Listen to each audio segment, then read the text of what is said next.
Malcolm gets involved in the civil rights movement. He joins the civil rights movement when he leaves the Nation of Islam. And when he met Dr. King for the first and only time, March 26, 1964, he tells Dr. King, I'm throwing all of my effort into the heart of the civil rights movement. Now, they only met for a couple of minutes, but when we look at Malcolm's actions after that and the trajectory after that, we see him getting involved in the civil rights movement. We see in his Ballad of the Bullet speeches, he delivers it March 29th, 1964, the Audubon Ballroom in Washington Heights, New York. April 3rd, 1964, Corey Methodist Church in Cleveland, Ohio, and then April 12th, 1964, at the historic King Solomon Baptist Church here in Detroit, where I have spoken 3 or 4 times. He talks about interjecting Black nationalism into the civil rights movement and radicalizing the civil rights movement. Okay, he does this in the speeches. And then we know he forms the Organization of Afro-American Unity. And when you read his speech, June 28th, 1964, which is called By Any Means Necessary, that's what it's ostensibly called, By Any Means Necessary. He's announcing the formation, officially announcing the formation of the Organization of Afro-American Unity and their 5-plank platform. And one of those platforms was dealing with politics and political education.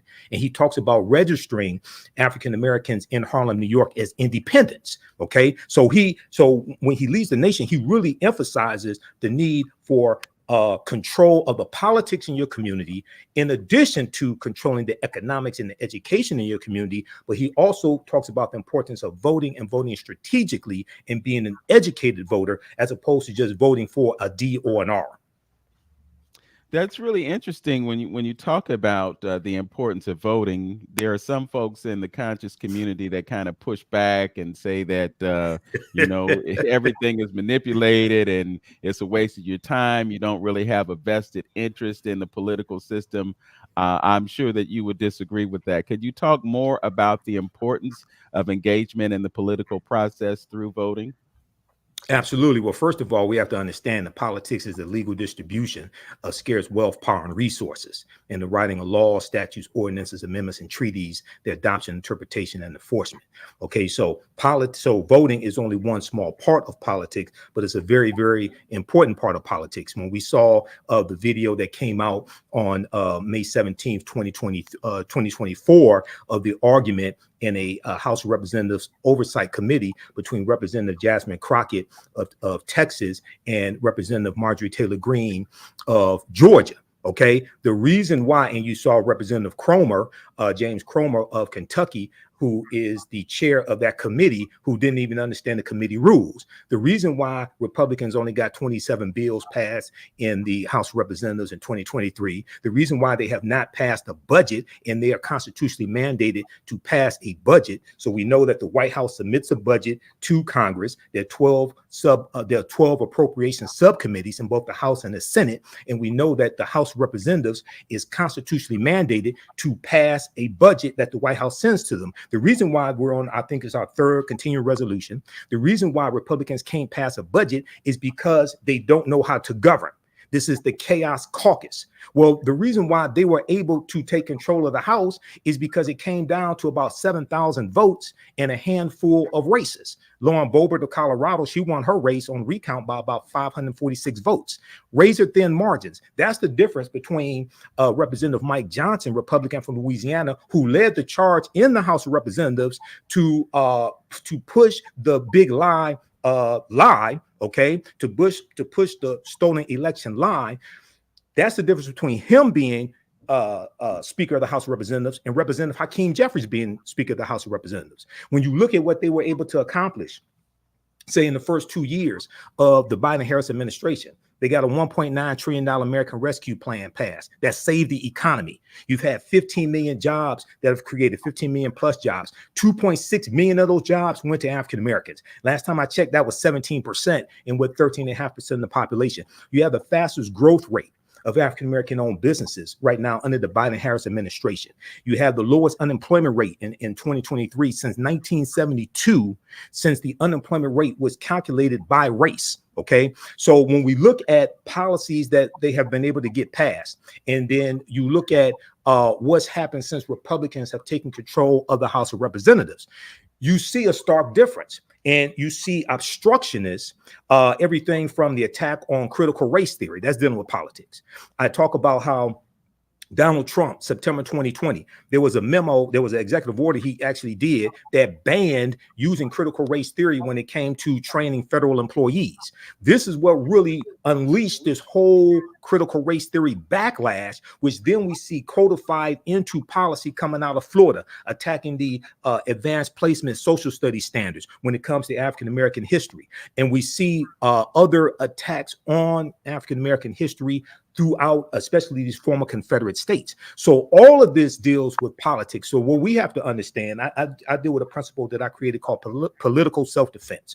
We have to understand whose policies are most beneficial for African Americans, whose policies will do the least amount of harm, who will create an environment for us to push our agenda the farthest and get the most accomplished. Now, for you to have an agenda, you have to understand history, economics, law, and politics. All these people out here talking about they want a politician to give them a black agenda. A black agenda is what we give the politicians, not what we ask them to give us. But you have to understand history, economics, law, and politics to be able to put together a reasonable agenda that can actually be enforced. You have to understand law and also who will protect gains that have already been made. We talked about this on Roland Martin Unfiltered yesterday. The overturning of Roe versus Wade, which deals with women's reproductive rights. This goes way beyond just abortion rights. This deals with women's reproductive rights.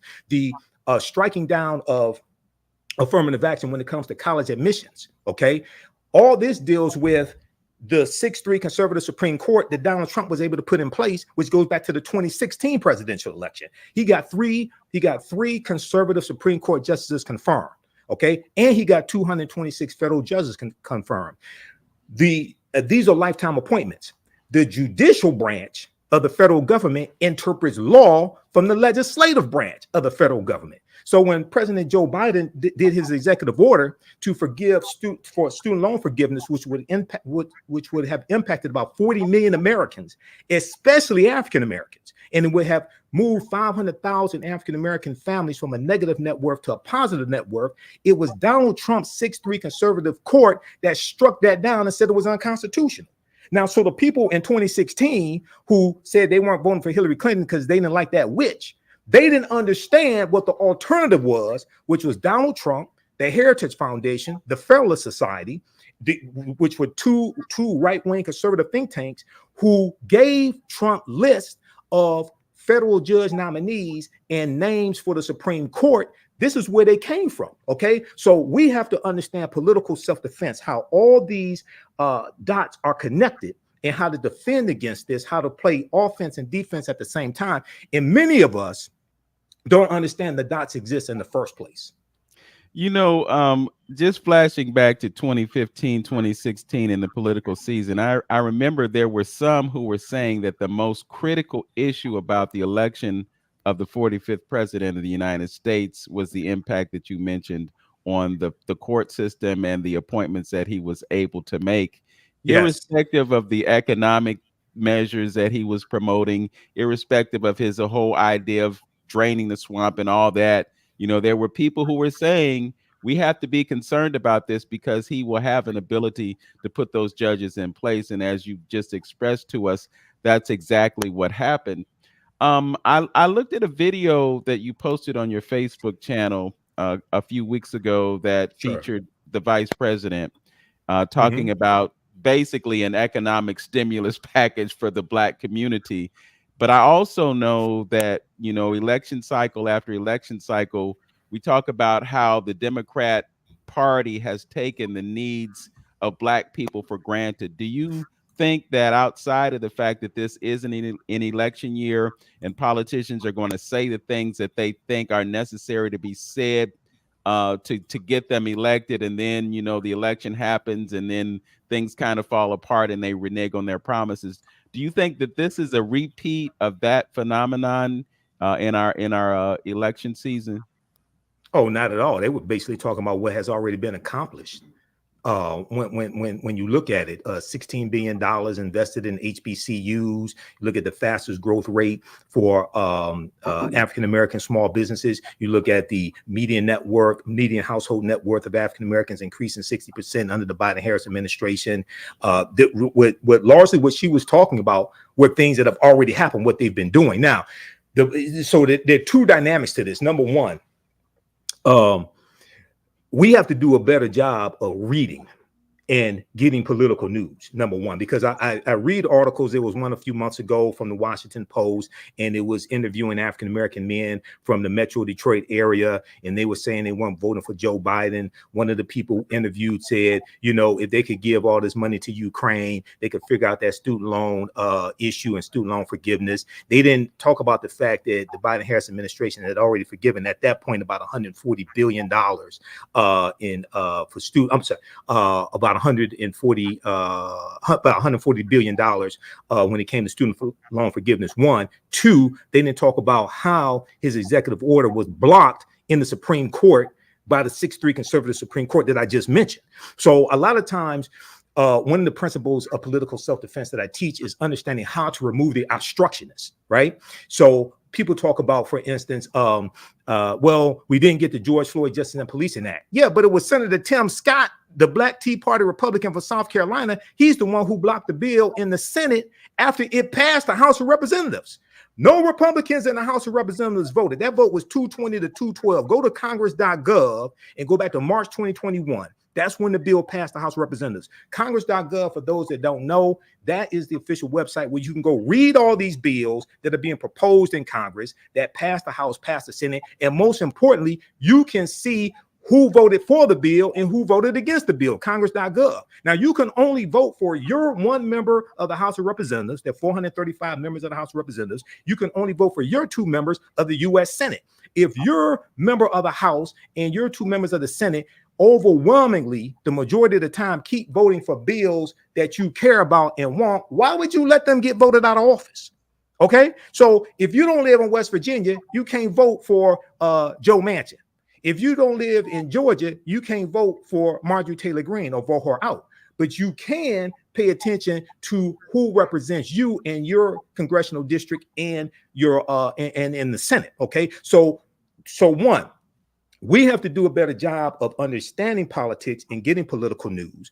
1, 2, the Biden-Harris administration, they are doing better now than, say, the first 1 or 2 years in communicating what has already been accomplished. But they have a fantastic record. They have a fantastic story. And I always tell people to go to whitehouse.gov, because I'm just at whitehouse.gov right now looking at the announcement. Biden-Harris administration announces record over $16 billion in support for historically Black colleges and universities. This is after a record amount was allocated to HBCUs in 2021, $5.8 billion.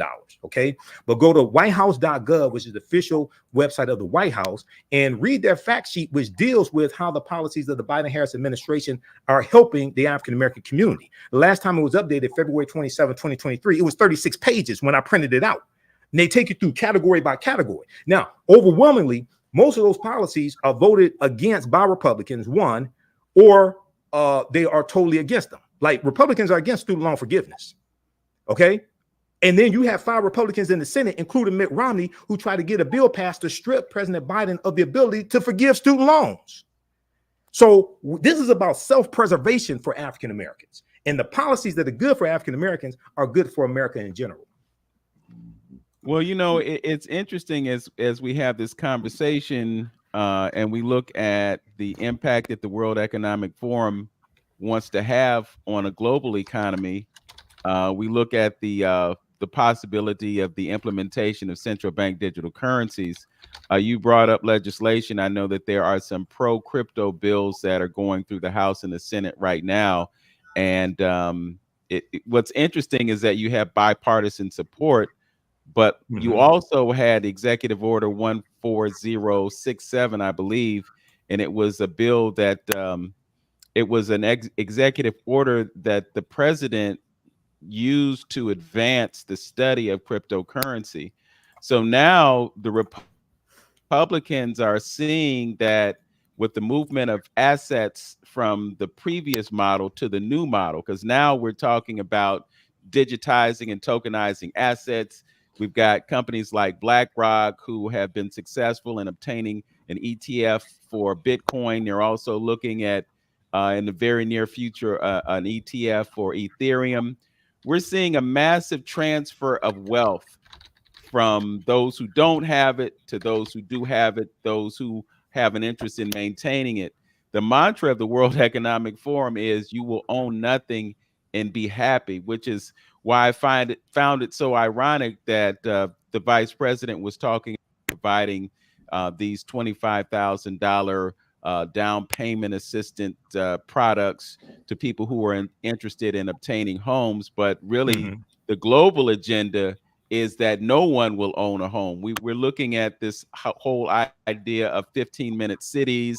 They're trying to bring folks together in urban locations, pushing folks away from living in rural areas.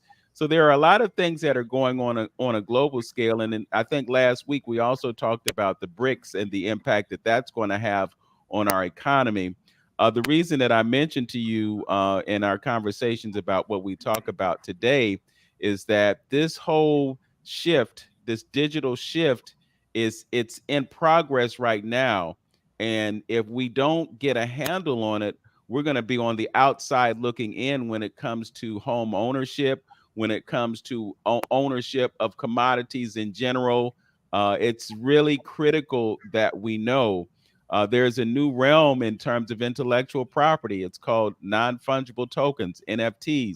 These NFTs, right? things, they're being rolled out as we speak. So I know that you have that master's in business administration and everything, and Well, I I have a think, bachelor's degree in business administration. A oh, it's a bachelor's. bachelor's I've degree. been studying business for 30 years. I have probably had the equivalent to a master's, but I've Yeah. taught entrepreneurship for 7 years. But yeah, go ahead. Right. Well, entrepreneurship is definitely critical to the success of our race. Brother Hamtonio and I talk about this all the time. Integration was one of the worst things that happened in our community because somehow we got the idea that the white man's ice was colder than ours.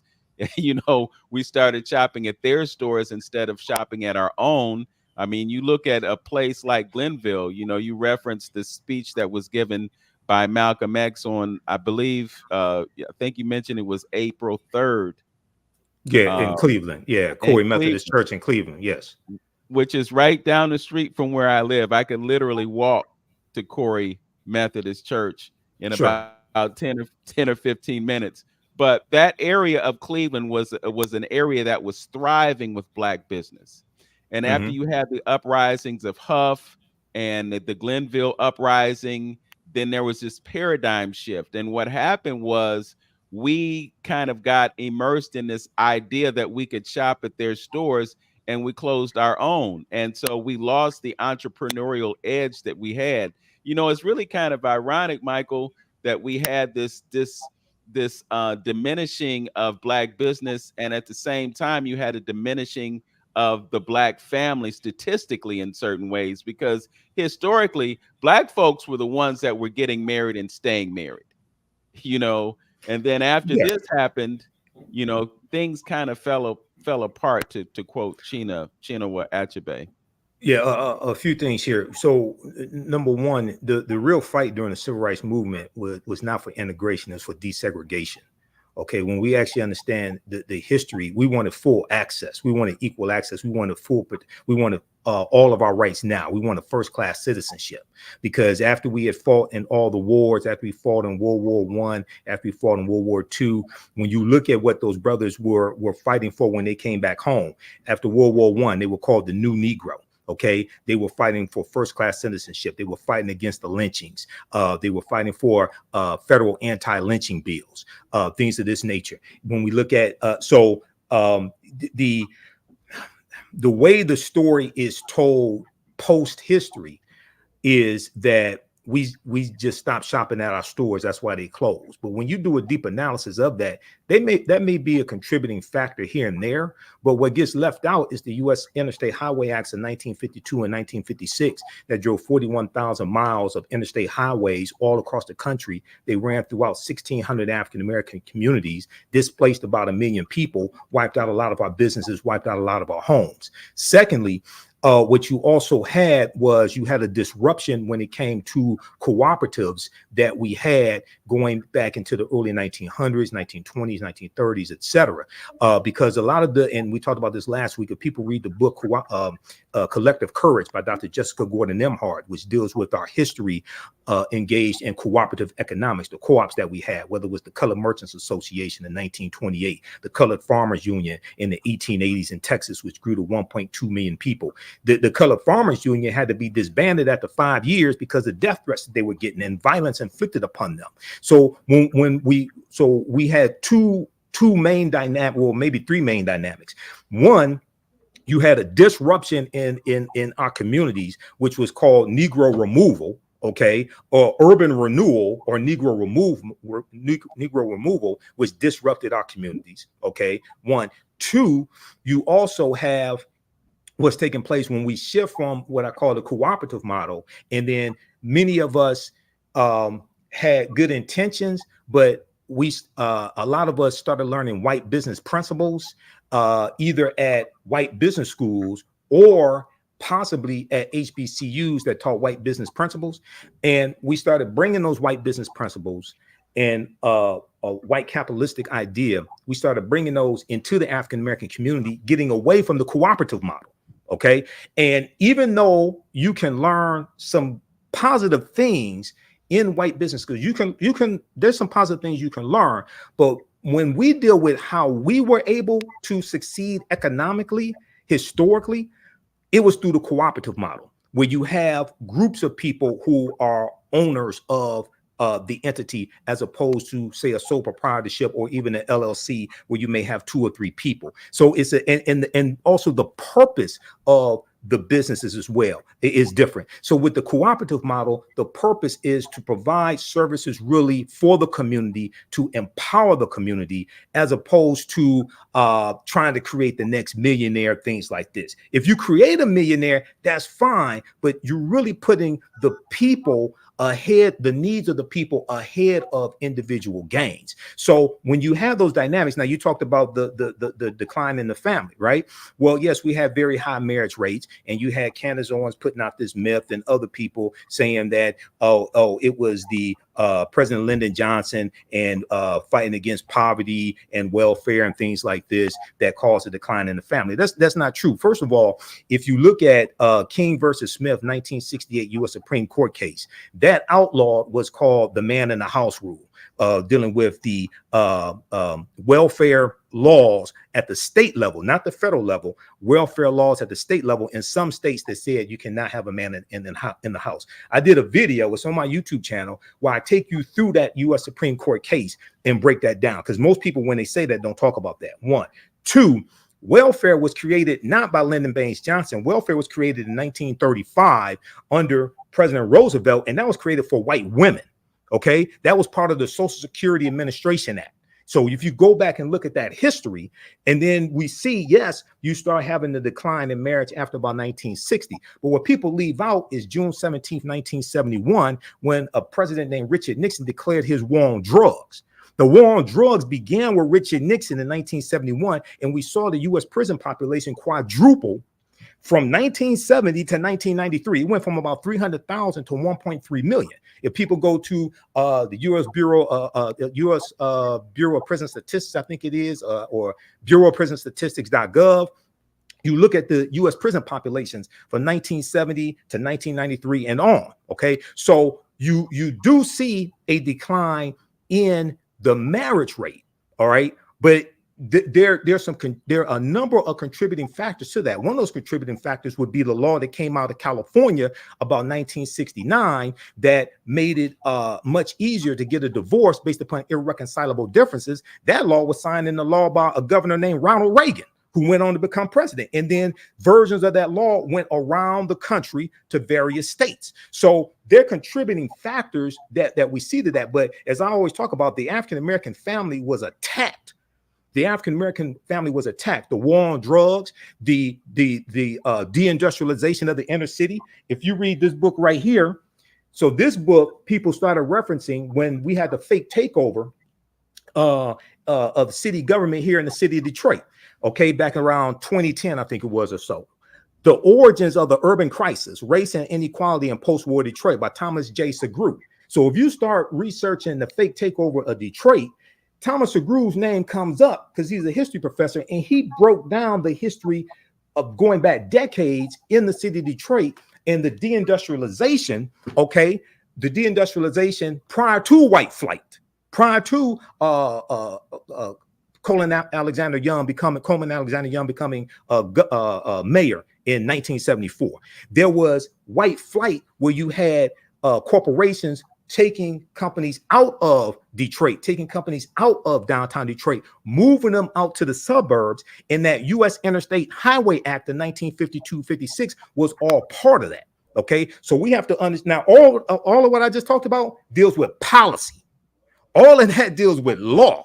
So when we start understanding this history, and I say we have to understand history, economics, law, and politics, then we start seeing how all these things that are floating around in the atmosphere and we see headlines about in the news impact us at the ground level. You know, it's interesting, too, when you talk about deindustrialization, the folks who have the money and run these companies have found ways to save money on labor. The industrialization of those cities was one of the contributors to the success of the Black community because people could get good paying jobs. They could acquire real estate, which is really the cornerstone of living the American dream. And then all of a sudden they got this bright idea. If we hire people across the ocean to do the work, then we can pay them less and we can make more money. This is all tied into, you know, how corporations have got over at the expense of the American public.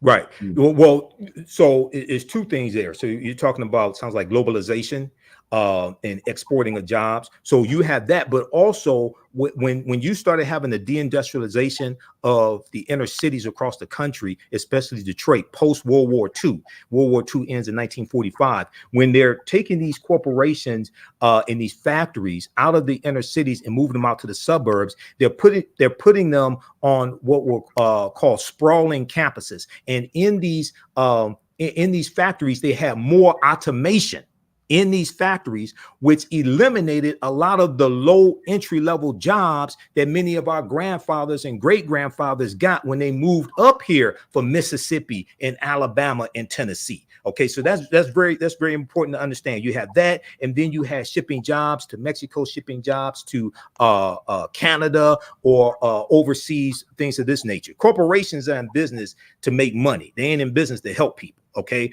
but you can make money and still have jobs locally, because if you cut too many jobs, people are not going to have enough money to buy your products, right? So, but the other part of globalization is also exporting goods so you can market globally as opposed to just in the US. Yeah, so when we go back and do that analysis, we're going to see that historically, technology in many ways have eliminated jobs for African Americans. Now, sometimes it could be good, sometimes it could be bad. But when we look at, for instance, the invention of the cotton gin about 1793 by Eli Whitney, what this did, this increased the need for enslaved labor.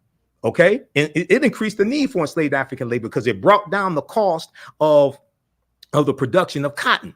Because it was very hard to pick the seeds out of cotton. The cotton gin made that very easy. So, and then we look at the creation of the Industrial Revolution. The Industrial Revolution actually goes back to the 1790s in the Manchester, England area, and the main crop of the Industrial Revolution at that time was cotton, largely produced by enslaved Africans.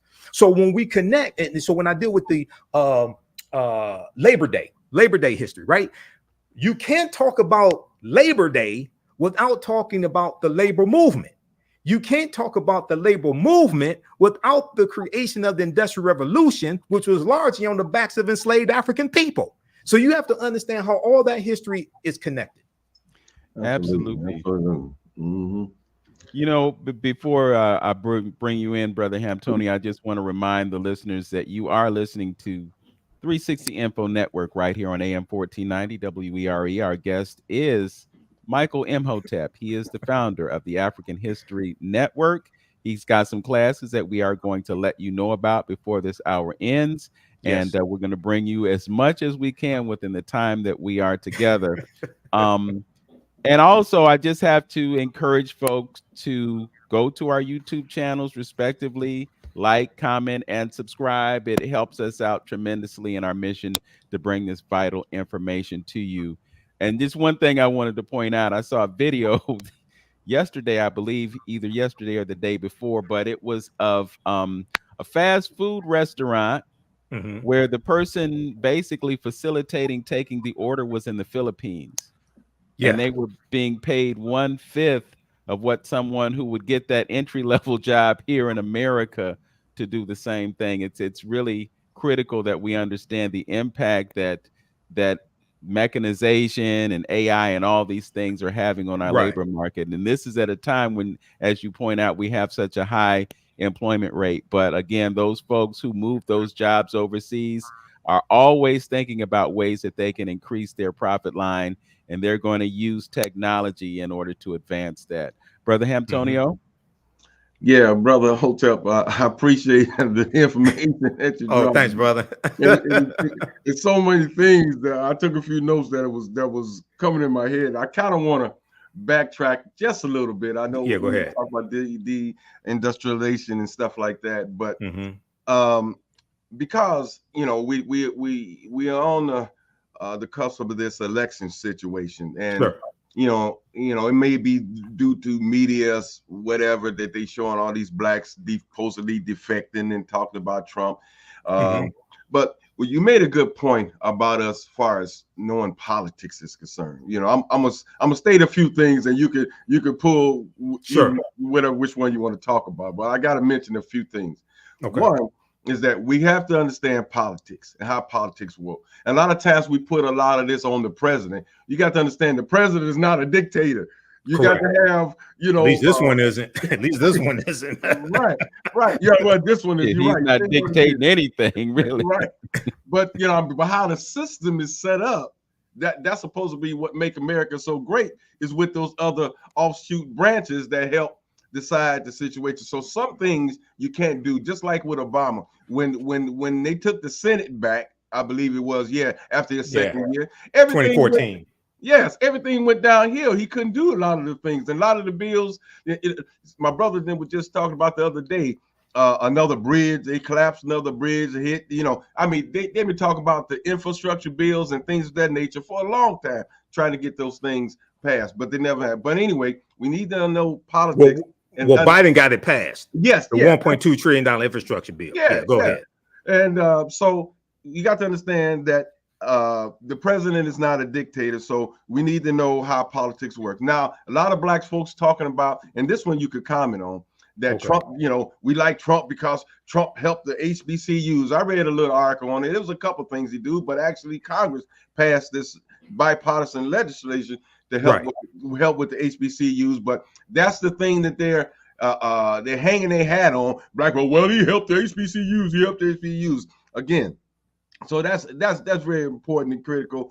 And I guess and moving that needle. Oh well, Trump did so much for us and things of that nature. Because I agree with you. I think they're doing a poor job in putting out exactly the things that Biden did. All this is leading to the point of why it's important to vote. You elegantly stated why it is important to vote, because these margins, these small margins made a big difference on how we being governed here. Because if it wasn't that much important to vote, then why are we putting so much effort into stopping people from voting? Absolutely. If it wasn't important at all. And then lastly, regardless on who's president, that's why it's important for us to have a collective consciousness or some type of community. If you don't have an agenda with things that benefit you as a people and as a community, it don't make no difference on who's in power, because people will walk over you, and you won't never get anything done. So if you don't have some type of community to where your politicians can listen to you, to press your agenda and stand up collectively with your agenda, then nobody's not going to pay you in any condition, pay any attention at all, because it all boils down to us. When Vince talked about white man's white ice is colder than ours, I think psychologically through images, it made us want to be accepted, because it all boils down to, at this stage in the game, most African Americans just want to be accepted by the system and by the man, And lastly, my boy he hit me the other day. He said he want to know what define this so-called black. What does it mean to be black? You know what I mean? What should we attributes or some of the things that really define us? Because like you say, all skin folk ain't kinfolk. So what it is and what we need to be doing to call ourselves a community. Okay. So I know it's a lot there, my brother. Yeah. Just very quickly, let me tackle this. So one, you talked about HBCUs and under the Trump administration. Okay, so that was Representative Alma Adams' bill that got passed by Congress that Trump signed into law, that Trump takes the whole credit for, right? The increasing the funding for HBCUs. Alma Adams is a member of the Congressional Black Caucus. Okay, now one thing that I do agree needs to happen is that members of the Congressional Black Caucus need to be more vocal about what they're doing and what they get accomplished. Also, people should visit the Congressional Black Caucus website as well. But Trump just takes credit for things that he didn't even do, or bills he just signed into law, and makes it seem like he just created the whole idea himself. Okay, he was trying to take credit for stuff that Obama did. Okay, so you have to be careful. This is one of the reasons why he told 30,000 lies and false or misleading statements, as documented by the Washington Post. Two, $5.8 billion allocated to HBCUs under the Biden-Harris administration in 2021. If we look at the document that came out, the fact sheet that came out from the Biden-Harris administration, May 16, 2024, Biden-Harris administration announces record over $16 billion with a B in support for historically Black colleges and universities. So I put this here in your chat, so maybe you could post that on your social media platforms, guys.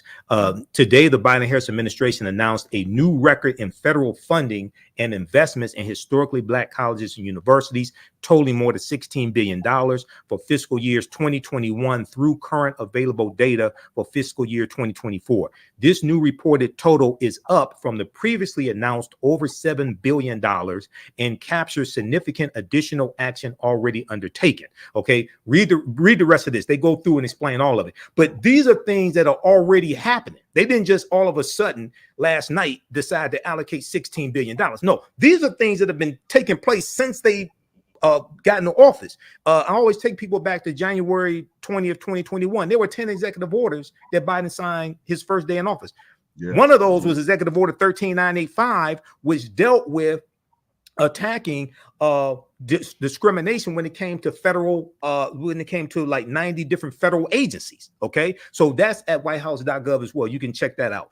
Also, now you talked about let me see. You talked about that, and you talked about HBCUs, and then it was I'm going to deal with what does it mean to be Black, but you talked about something else after HBCUs, Brother Antonio. Talk a little bit about the us knowing this political stuff and having a Black agenda. Oh, okay. Okay, so very important. One, you have to understand history, economics, law, and politics to be able to put together any type of realistic, sensible, logical agenda. All right. And I've been involved in writing public policy for the city of Detroit. Okay. Previously. So you have to look at understand your history, how you got to where you are today. What were the laws and policies put in place that inflicted the harm, created the maldistribution of wealth, power, and resources, the structural inequities, and deal with realistic policies that can repair that damage. Okay. At the city, state, and local, federal level. Many states have laws that ban race-based policies, like the state of California is one of them. So the California Reparations Task Force, any type of reparations that are administered and passed by the state legislature, signed into law by Governor Gavin Newsom, it has to be based upon lineage as opposed to race, because race-based policies are illegal in the state of California, meaning it's illegal to have policies for only one race of people. At the federal level, you have a similar law. It's Title VI of the 1964 Civil Rights Act, Section 601, non-discrimination in federally assisted programs. I learned this being involved in writing public policy for the city of Detroit. And our corporate counsel told us that it's illegal to write policies that are only for African Americans. So we had to craft the legislation that was for Detroit-based residents. You had to live in Detroit. And at the time, Detroit was like 85% African American. Okay. So anybody that thinks that they're going to be able to get reparations only for African Americans, unless it's based upon lineage, they're lying to you, because they don't understand federal law. And you can, I tell everybody, go to archives.gov, which is the U.S. National Archives, read the 1964 Civil Rights Act, go to Section 601, Title VI, and you can read it for yourself. Or you can just Google, why are race-based policies illegal at the federal level? That's the first thing that's going to come up. So you have to be able to understand law to be able to craft policy, which will become law. Okay. 2, I'm neither Democrat nor Republican, but I sure as hell ain't stupid. I can see whose policies I can see who keeps voting against our own interests overwhelmingly. It doesn't mean I agree with everything Democrats do. Okay. Some should be voted out of office, but overwhelmingly, I agree with their policies more than Republicans' policies. Okay. 2, read the U.S. Constitution, because if you don't understand the U.S. Constitution, you won't understand most of this, even at the local level, because the 10th Amendment to the U.S. Constitution gives states rights. So rights that are not enumerated in the Constitution go to the state level, which is why when it comes to policing, states have more control over policing than the federal government does. Okay, a lot of people don't know this. They keep looking to the president for this bill, that bill. Yes, the George Floyd Justice and Policing Act would have been good, but you got more control over policing at your local level. And one of the things that needs to happen is there has to be a clarion call to African Americans to apply to police departments and get these jobs that are available and become the type of officers we keep saying we want to see. There's a nationwide shortage of police officers right now. And most of these civil rights organizations, social justice organizations are not telling African Americans, look, if you want officers who will respect people's humanity, de-escalate situations, only use lethal force when it's absolutely necessary. If you want those type of officers, you can apply and get these jobs right now. But oftentimes we confuse activity with productivity. And we keep getting involved in marches and protests, but don't understand power acquisition. You can right now apply for these jobs and gain power in these police departments. Okay, so all this comes together. Now, to put together any type of Black agenda, and I tell people, when you deal with, if we go back to 2018, Florida, Andrew Gillum against Ron DeSantis, right? You had some quote unquote woke conscious African Americans who said they weren't going to vote for Andrew Gillum because they said he didn't have a Black agenda. I told them Ron DeSantis has a Black agenda. He has an anti-Black agenda. And an anti-Black agenda is even worse than not having a Black agenda. And if you look at what Ron DeSantis has been doing in Florida, the attack on African American studies, you look at the Gestapo-like voter group he put together of law enforcement to go after people who they said voted illegally, and then most of those cases are thrown out, and that was designed to intimidate African Americans and keep us from voting. If you look at what Ron DeSantis has been doing, you'll see he has an anti-Black agenda. So one, Black agenda is what we put together and present to politicians. 2, a politician does not have to call it a Black agenda. If you, especially if it's a state or federal office, I really don't want them to have on their website Black agenda, because that's going to be attacked more than anything else. You can have the same policies, just take the term Black agenda off of it.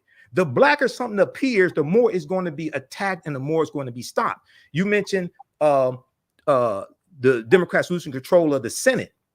That was 2014. But they lost control of the House in 2010 with the rise of the Tea Party, which was really in opposition to President Barack Obama. And it was really, when you study the policies of the Tea Party, and one of the financial backers of the Tea Party was Jenny Thomas, who's Clarence Thomas' white wife. Okay. So that was really an anti-Black movement, the Tea Party. And then we could see that continue into 2014. And when they lost control of the House, that basically reduced their ability to get any bills passed through the legislative branch of government, so President Obama could sign them in. Then Mitch McConnell became Senate Majority Leader when Republicans took back control of the Senate in 2014. They blocked 103 federal judge nominations that President Barack Obama made, and they blocked his nomination to the Supreme Court, Merrick Garland, which left that huge vacancy when Trump became president through the Electoral College. So people should go to archives.gov, which is U.S. National Archives, as well as loc.gov, Library of Congress website, and read the U.S. Constitution. Because if you understand the U.S. Constitution, you understand how the Electoral College worked, and the U.S. Constitution created the Electoral College in 1787. If you understand how all that works, then you realize, oh, that's why they're trying to suppress our votes. Oh, you mean the census is connected to how many Electoral College votes a state has, and you take the number of seats a state has in the House of Representatives, which is based upon population. You add to that the number of U.S. senators that a state has, which is 2 based upon the Constitution. That tells you how many Electoral College votes a state has, and you win Electoral College votes associated with a state by winning the popular vote in the state. Oh, so you mean that's why Republicans engage in voter suppression? So when you start understanding how all this is connected, then you'll see right now it's corrects wrong behavior. We have just a few moments before we migrate over to our online presence on YouTube and Facebook, but I just wanted to make sure that the viewing audience and the listening audience gets the benefit of awareness of the history class who are teaching. So yes, you want to bring us up to date on how they can take advantage of the class. Absolutely. Go to my website, africanhistorynetwork.com, africanhistorynetwork.com, or theafricanhistorynetwork.com, either one. I teach classes Saturdays, usually 4 p.m. Eastern Standard Time. The class I'm teaching today, Ancient Kemet, one of the original names for Egypt, the Moors, and the Ma'afa, understanding the transatlantic slave trade, what they didn't teach you in school. We deal with thousands of years of history, what leads up to the transatlantic slave trade taking place.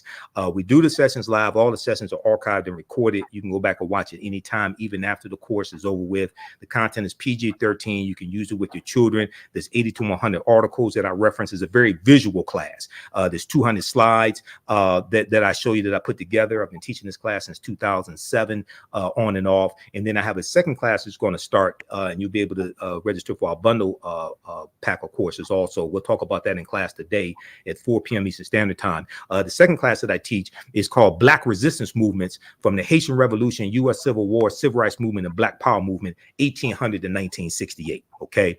So visit our website, africanhistorynetwork.com. You can email me any of your questions through the website. Also, if you want me to speak at your next event, your Juneteenth event, anything like that, contact me. And Black, the popularization of the term Black really came out of the Black Power movement in the mid 1960s, which dealt with a consciousness. It wasn't just skin color. It dealt with a consciousness of Black empowerment and being proud to be Black, being proud to be of African descent. And you are correct. All skin folk are not kinfolk. All right. Well, I have a vivid recollection of James Brown. Say it loud. Yes. I'm Black and I'm proud. I'm proud. Yes. We took over the lunchroom one day. We put the record on and we marched around. Remind me to say something about that too when we go on the other side. About when that song came out, how I was feeling. All right. We'll do that when we come back. I want to shout out to all the folks who are viewing us online. We've got folks on YouTube. We got folks on Facebook. They're taking advantage of the information that is coming our way, and we sincerely appreciate your presence with us on this platform. Always, if you're on, like, comment, and subscribe if you haven't already done that. Shout outs to everyone who has placed comments in the chat. I do the best I can to amplify your comment. Brother Antonio, any announcement you want to make before we migrate over to our online platform? Yes, and for our Cleveland residents, I believe the African History Museum is doing a piece on Malcolm X tomorrow.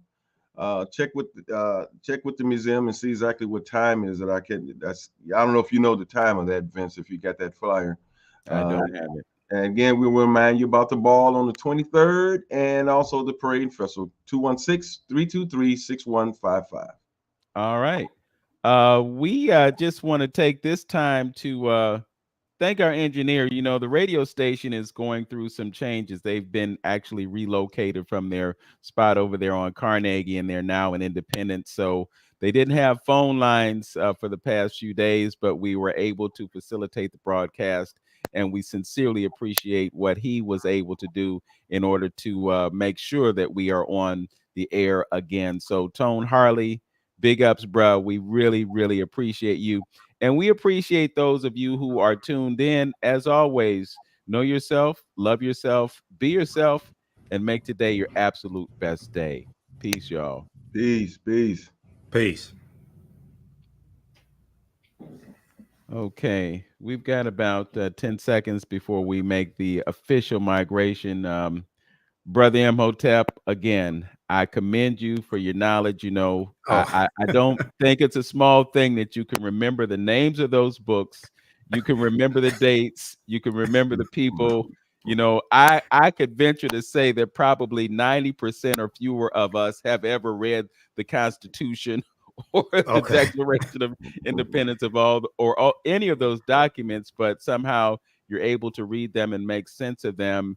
And I do know that there's conversation about the fact that, you know, we're not really fully living up to the tenets of the Constitution. You know, we've got this whole thing about states' rights, and, you know, sometimes the states' rights overrule what the federal government does. It's kind of the checks and balances system that we have in place, and it's really necessary. But if we had more involvement, we would have more leverage in outcomes, but we don't participate in the process. Here in Ohio, in the past year, there was an effort for the Republicans to gain more control by requiring more of a majority or something. There were just things that they wanted to do to alter the political process and basically take away the small rights that we have. You know, here in Ohio, we have the right to petition. You know, you can overturn laws if you take the right approach. But if you would disengage people from the process, then you take away their power. And that's what they are really intentional about doing. The governor of Ohio essentially has taken over the Department of Education in such a way that it neutralizes the ability for the members of the Board of Education, the State Board of Education, who are elected to office, to advocate for students. And what happens in the process is that governor hooks up his boys who have an interest in profit through the education process, and then they get their way.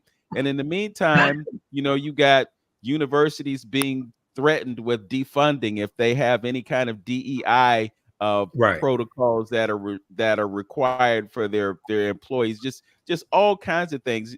They are working feverishly, and I'm speaking of the Republicans. They're working feverishly to take away our livelihood. Absolutely. You know what, just one thing. I think that was Vincent in Ohio. I think they was shooting for a single majority rule versus on some of those things you got to have, like in the Senate, so many votes in order for it to pass. And so, but I think they were looking for a single majority. So since they had the, you know, it was more Republicans in power in the state, so they could just win by one vote and get all their whole agenda. So all this deals with law and policy, okay? And everything they do to us, they use the law to do it. And when they get caught breaking the law, they go hire an attorney at law to defend them in the court of law. So the common denominator is law, okay? So we need to understand the law better than they understand the law, so we can navigate throughout the system, not get caught up in these booby traps and pitfalls, and understand how to use all of this to our advantage and protect ourselves from these attacks. So when you mentioned taking over education, and one of the things that Republicans want to do is to attack public education, attack public schools, diminish the number of public schools, diminish the number of students that are in public schools. And that has two main reasons. One of them is because public education, because most African American students generally are going to be in public schools. And two, when you look at the creation of public education, state-funded public education, it was largely you're going to let me put it like this. If you go back to the 1867 Alabama state constitution, okay, during Reconstruction, Alabama creates the first state-funded public school system in the South, and it was an integrated school system. It was for African American children and white children. Okay, when you look at the yesterday was the 70th anniversary of Brown versus Board of Education, 1954 U.S. Supreme Court case, right? When you look at what happened after that Supreme Court case took place, you had some states that shut down public schools in the state. Okay, after that, because they did not want to desegregate the schools. You're going to have an increase in the use of vouchers for poor white children so that they can go to various schools. And they were using the voucher system as a way to resegregate the schools and lock African Americans out. The real fight for Brown versus Board of Education was not so we could sit next to white children. The real fight was we wanted equal funding for our schools and our communities. That's what the real fight was over, because we were not having the same amount of funding for in our communities. And we had African American teachers, principals, things of this nature. And what was given to us was busing. What was given to us was integrating the schools and busing African American children from inner city schools to suburban schools, where they dealt with a lot of teachers in many cases who didn't want them there, students who didn't want them there. But that's not what we really wanted. We wanted equal funding for our schools because we wanted to keep our teachers, keep our principals. They were part of our communities. Our parents knew them. They went to church with us, things of this nature, right? But one of the reasons why we continue to see this attack on public education is because the teachers unions across the country are some of the biggest donors to the Democratic Party. So if you understand how all this is connected, you have Republicans who are attacking public education to diminish the number of students in public education, to reduce the number of teachers that are in these schools, part of the teachers unions, which will also reduce the amount of money that these teachers unions can donate to Democratic candidates. So when you start seeing how all this is connected, then you start really understanding this agenda behind it. The other thing is, you talked about DEI, the attack on diversity, equity, and inclusion. Okay. Now, let me say this. That doesn't mean that all public schools are good. There needs to be an overhaul of public schools and what's taught and how things are taught. And some schools need to shut down, just like some charter schools need to shut down. Okay. But there's something much deeper behind all this, and Republicans really want to take over control of education. But when you talk about diversity, equity, and inclusion, the attack on diversity, equity, and inclusion is connected to the attack on critical race theory. And Republicans and white conservatives, etc., they are focused on trying to wipe out any progress that African Americans have made over the last 30, 40 years. Okay, they have attacked affirmative action when it comes to college admissions. They want to get rid of affirmative action altogether when it comes to corporations. And the main thing that they want to attack when it comes to DEI is corporations partnering with groups like the Fearless Fund. Okay, those African American women who created a fund to help finance not just Black women-owned businesses, but businesses owned by women of color. Because I've talked to those sisters. We had them on Roland Martin Unfiltered, and they were saying no, their funding is not exclusively for Black women. Okay, it's for women of color, because once again, they already know race-based policies are illegal. Okay, so when Ed Bloom sued them, when you read what Ed Bloom, white conservative activist Ed Bloom, who was the same one who filed a lawsuit dealing with affirmative action and college admissions, Ed Bloom is saying that these grants are for Black women-owned businesses. That's not true. It's for women of color-owned businesses. So he's even misstating what the loans and grants are for. Okay, but that's strategic. And you have all these people, all these Republicans, whether it's Ron DeSantis, whether it's Matt Gaetz, they always want to quote Dr. King. And they want to quote Dr. King from the speech that was renamed I Have a Dream, talking about the content of people's character as opposed to the color of their skin. But in that speech, Dr. King is talking about dismantling white supremacy and racism in this country. The speech was about holding America accountable for a promissory note we were given 100 years prior in 1863. He's talking about the Emancipation Proclamation. And he said when we went to cash that check at the bank, it was marked insufficient funds. Okay. He's talking about dismantling white supremacy. He talked about the attack on voting rights. He talked about police brutality. He talked about the Negro moving from a smaller ghetto to a larger ghetto. He talks about all that in the speech. So what you see Republicans doing is trying to conserve, trying to maintain all levels of white supremacy and reverse any progress that African Americans have made in the last 30, 40 years.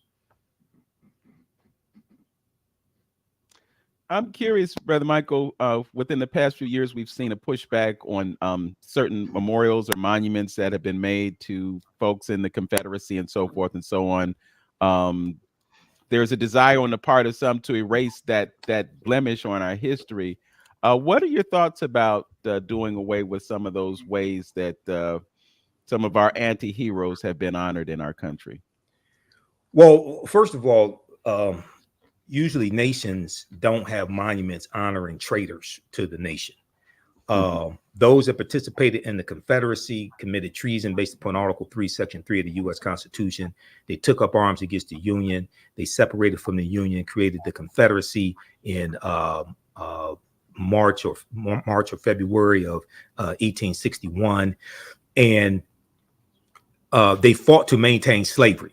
They fought to maintain slavery. When you read their statements of secession, okay, in their statements of secession, whether it's Texas, whether it's Mississippi, whether it's Alabama, they talk about how central to their way of life slavery was. They talked about the wealth that was created from slavery. So recently you had, we talked about this a couple of weeks ago. I just posted the video on my social media platforms. There was in Virginia, a school board in Virginia voted to rename two schools after two Confederate, what they call Confederate heroes. Okay. And Thomas Stonewall Jackson and General Robert E. Lewis. Okay. Now they changed the names of those schools in 2020 after George Floyd was killed. Okay. So after George Floyd was killed, May 25th, 2020, there was this whole reckoning on race that took place in various ways across the country. And you started having these schools renaming, these schools named after Confederate traitors being renamed. So now the people, a lot of people who were renaming the schools, they felt forced to do it. They really didn't want to do it in the first place. But now that they see an opportunity, well, okay, we can change it back because we never wanted to change it in the first place. Now they're starting to do this. So one, nations don't have, like in Germany, they don't have like buildings and schools named after Adolf Hitler. Okay, nations don't name buildings, schools, things like this after traitors. Okay, two, all the Confederate monuments need to come down. All the Confederate monuments need to come down. In their place should be a historical marker talking about what was there and why it was there, because that history still needs to be taught. That history of what happened, the history of why the Confederacy seceded from the Union, because they thought Lincoln was going to free the slaves. South Carolina was the first state to secede the Union from the Union, December 20th, 1860, about 6 weeks after Abraham Lincoln became president-elect in that November 1860 presidential election. So you have to deal with that history, because most Americans really don't understand the history of the Civil War, don't understand the history of Reconstruction, which is 1865 to 1877. And those two periods of time put us on a trajectory to where we are today. So the and the reason why those Confederate monuments were erected, most of those monuments were not erected during the Civil War or right after the Civil War ended. Most of them were erected between the periods of about right around 1890 to about 1920 or so, that period of time. And then during the Civil Rights Movement from about 1955 to about 1970. And the reason why they were erected is largely to keep African Americans, to basically to intimidate and terrorize African Americans and keep us in a subservient position. That's why they were erected in the first place.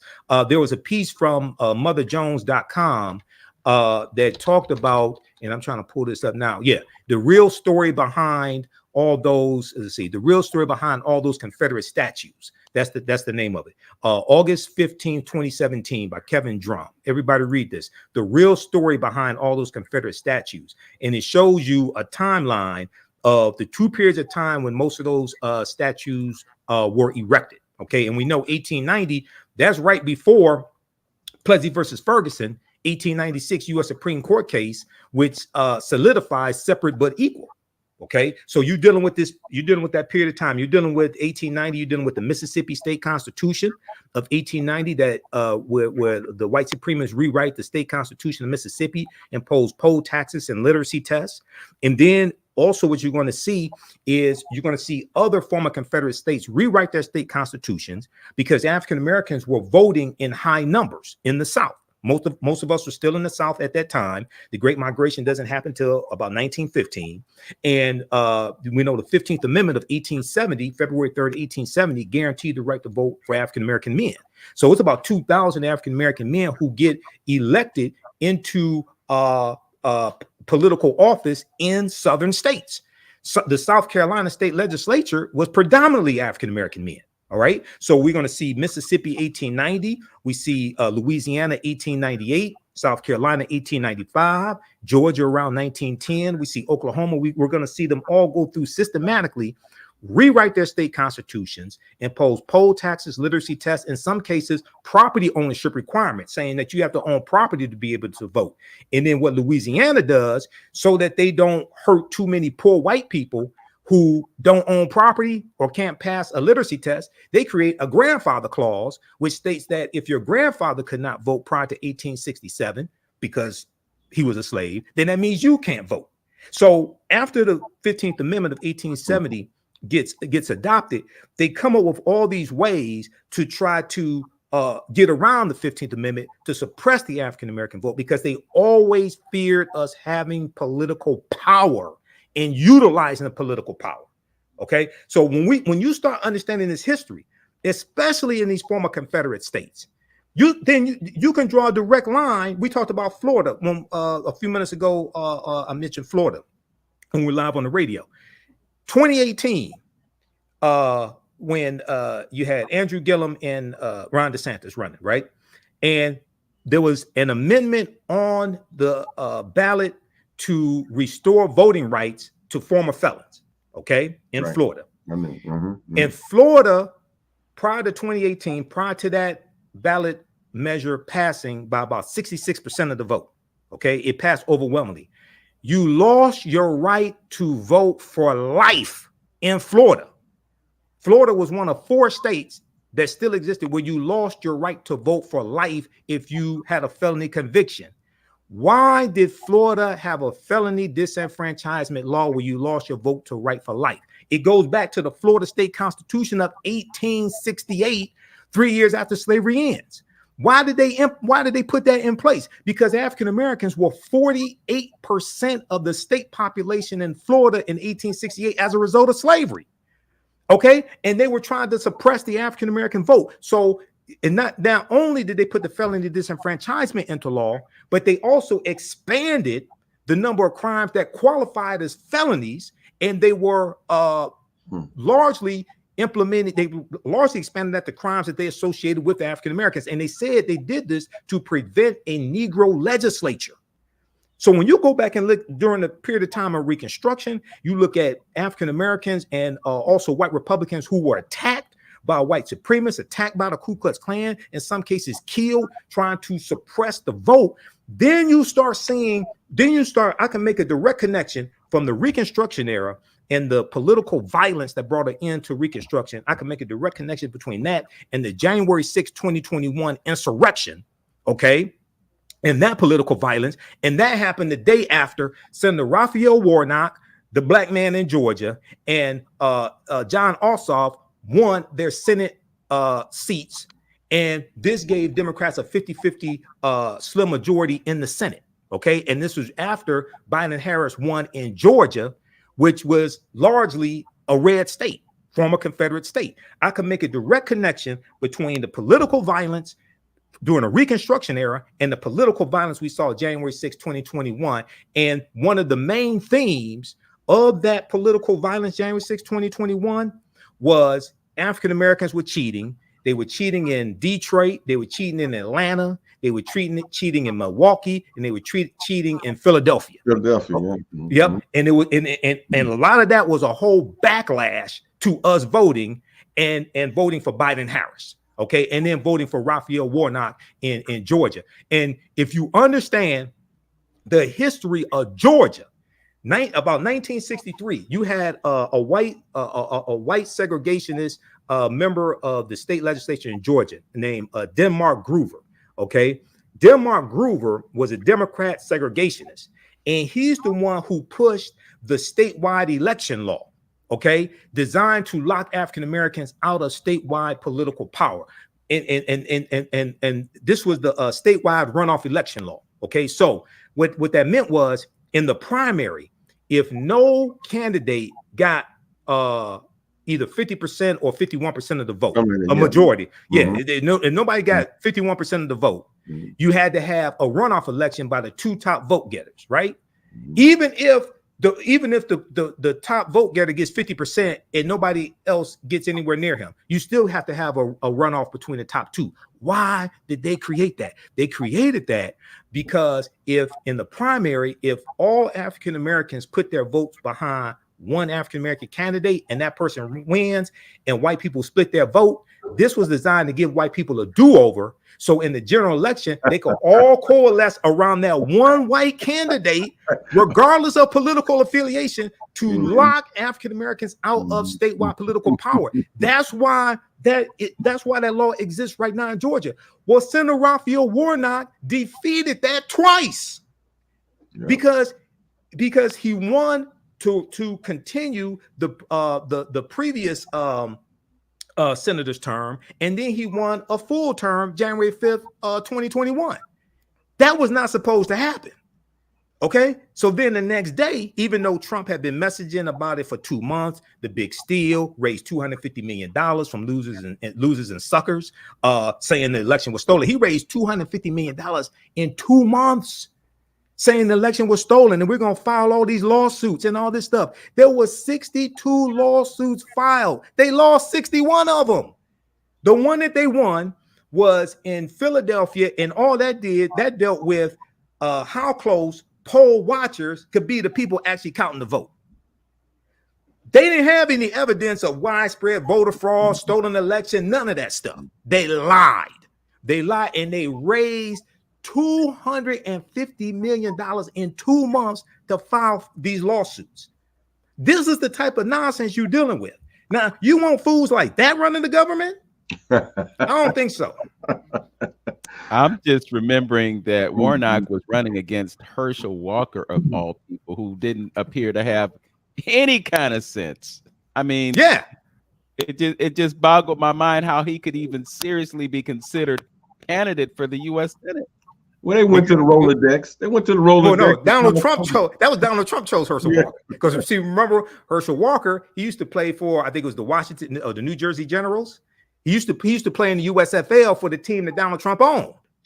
Remember that? Oh. He used to play in the USFL for the team that the Donald Trump owned. So Trump picked Herschel Walker because they said this black guy could beat that black guy, and they knew Herschel Walker was going to vote however they told him to vote. Okay, but it blew up in their face.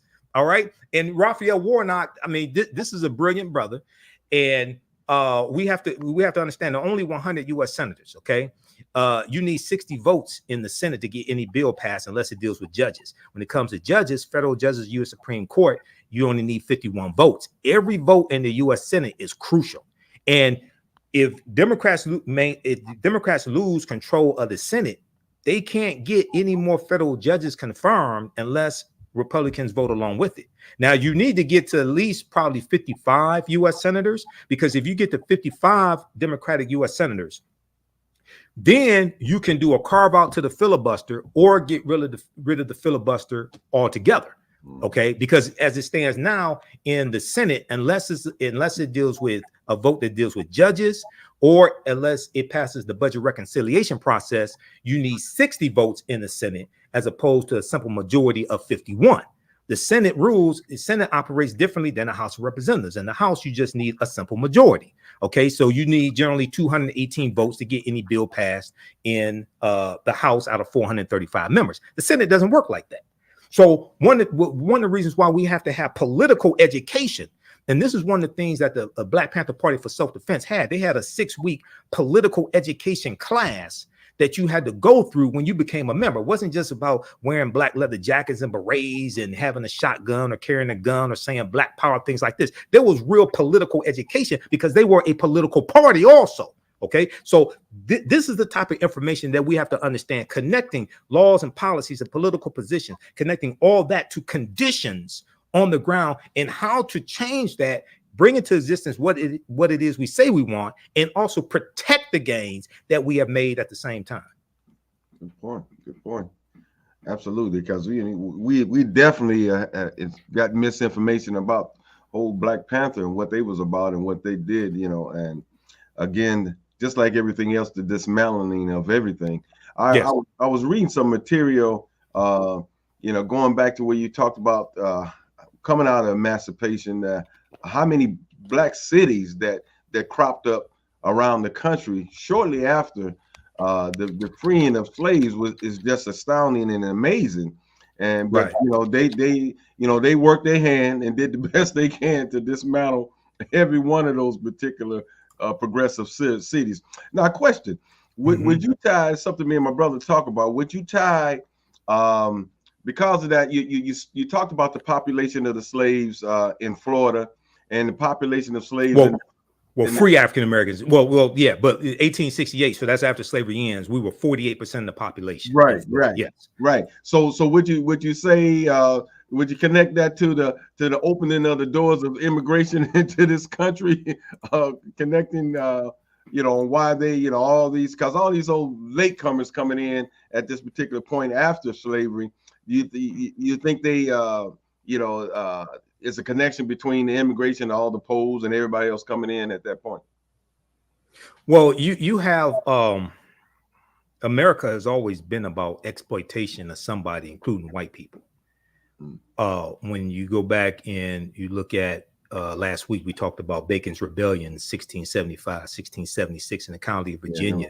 They the wealthy English tobacco plantation owners in the Virginia county were also exploiting other people that we classify as white, whether they were English, whether they were Irish or what have you.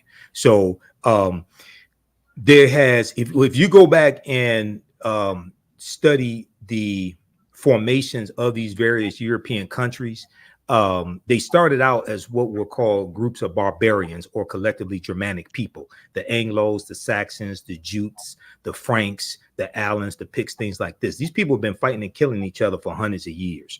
Okay. In some cases over 1,000 years. So then the barbarians form kingdoms. The kingdoms become nation states, and those nation states continue to fight in wars called World War I and World War II. So they've been fighting and killing each other for hundreds of years and exploiting one another. So when we look at after slavery ends, we go back about 1866. This is when you're going to see national labor unions pop up. Okay, like the National Labor Union, 1866. The labor unions were largely created to lock African Americans out of jobs that we were doing for free during slavery. There were at least 262 skills, trades, and crafts that we had in this country from 1619 to 1865. Okay, The book, I talk about this in my classes. The book by James Newton and Ronald Lewis called The Other Slaves deals with this. They go through and document this. We were the shipbuilders, we were the engineers, we were the hemp baggers, we were the agriculturalists. We picked cotton, we cooked the food. We had skills. We dominated the skilled trades. It's going to be after slavery ends, and then you have the Civil Rights Act of 1866 passed by the Radical Republicans. The Civil Rights Act of 1866 gave African Americans the right to enter into legal contracts and also negotiate labor wages. Now you have these labor unions popping up, and they're designed to protect jobs for white men, including white immigrants coming to this country, and lock us out of the jobs we have been doing for free. So when we look at the whole immigration issue, we're looking at the 1% or 5% or 10%. We're looking at them trying to find other people to exploit, because when you look at those immigrants, those white immigrants largely who were coming into the country during that period of time, the 1890s, early 1900s, when they go work into the factories, they're going into factories that have poor ventilation. They're going into factories where they don't have a lot of labor rights. They're going into factories where they don't have laws that ban children working in them. So you have exploitation of these people coming into the country in the factories to benefit the same 1% as well. It's going to be with the modern labor union, the modern labor movement, that gets rights for laborers, that is going to change that. And then once African Americans are able to get into these labor unions, they have to deal with racism. They have to deal with lower pay, things like this. Once we go into the 50s and 60s, things of this nature, the labor unions are able to benefit African Americans. So for instance, here in Detroit and Metro Detroit had the largest, that was the population where you had the largest number of African American homeowners here in Detroit and the Metro Detroit area, because of the auto industry and the labor movement. It wasn't just the auto industry, it was also the labor movement. Once we're able to get in, deal with the racism, rise up in rank some, get better paid, things of this nature.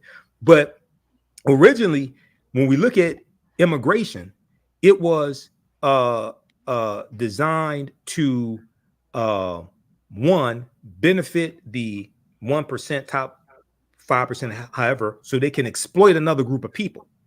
Mm-hmm. Two, when we go back to last week, we talked about Herbert Hoover, 1928, and the Lily White movement. Well, we didn't talk about the Lily White movement in 1928. We actually talked about during the Great Depression, how 1.6 million Mexicans were deported back to Mexico, and about 60% of them were born here legally. Okay. Herbert Hoover initiated that. And he was saying these people were taking jobs away from white Americans. Okay. When actually they were contributing to the GDP. But because of, you have this tension, and you have a fear of the browning of America, and we can even talk about it going back to even at that time. White people have always looked, well, some white people have always looked at other non-white people as taking something away from them. Absolutely. And these people didn't earn it. These people want to hand out things like this, right? Those Mexicans were contributing to the growth of the economy, and actually the vegetation that they pick and the money that they spend at grocery stores, things of this nature, actually created demand for jobs. But they were targeted, and Herbert Hoover and other white people were saying, oh, no, they're taking jobs away from white people, so we're going to deport them. All right. And you see things like this take place today. All right. Now, like I said last week, yeah, you need new immigration laws. Okay. You need to reduce the amount of time that people can stay here waiting for claiming political asylum. Okay. Because they can stay here 6-7 years. And then probably about 90% of people claiming political asylum end up getting deported anyway, because they don't qualify for it. But it takes so long for that to be determined that they can be here 6-7 years or so. Okay.